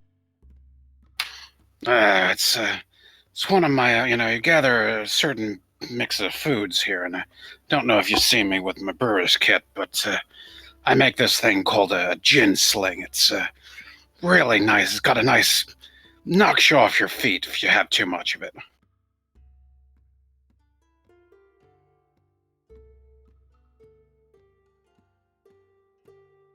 Scito, how many of these boiled ranks would I have to eat to get my daily food and water? I was wondering. If you were to eat, one second, let me check what the, because I have notes for this as well. This guy has notes with like the exact water content of a rank. What the fuck? It's all in the rank and file. Yeah.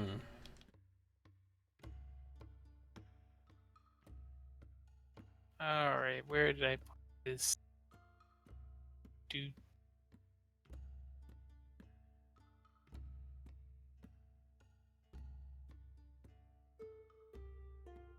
Oh, nope, that's the wrong one.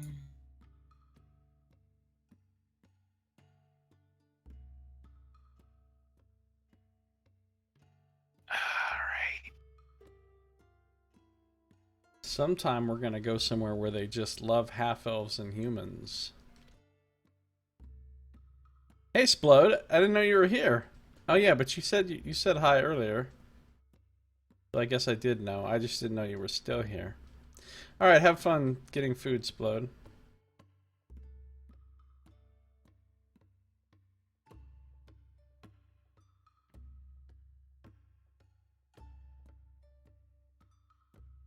Oh, there we go.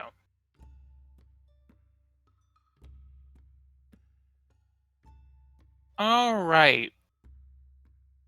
Nice. Yep. So each one of them holds about half a cup of water.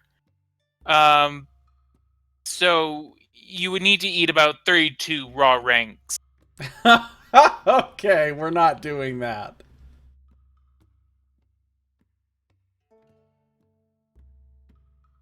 What about food? How much food do they count as? It counts as a meal. Okay.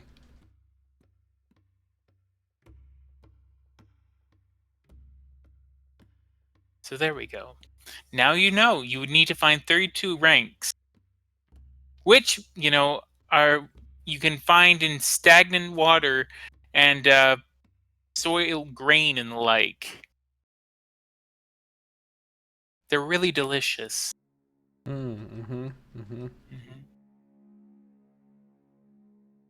mean, did they even put any kind of seasoning on it or anything to make it better? No, nothing whatsoever. Wow. I don't think we'll be seeing this dish on the Obsidian Chef.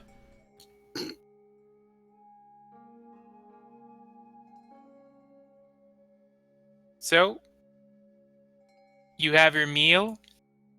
It's now about 5 o'clock. What do you want to do? Or if you like, we can end off the session here because this might be a good time. Yeah, I was thinking we were getting close to the cutoff, so probably a good time to wrap things. Okay. In that case, Josiah, do you want to take us out or do you want to keep going? I'm cool stopping. That's fine. Okay. I gotta work tonight. All right. So that's going to do it for this episode. Thank you for watching. This has been Josiah Plays Dungeons & Dragons, the Shattered Crown campaign with DM Scito. See you next time.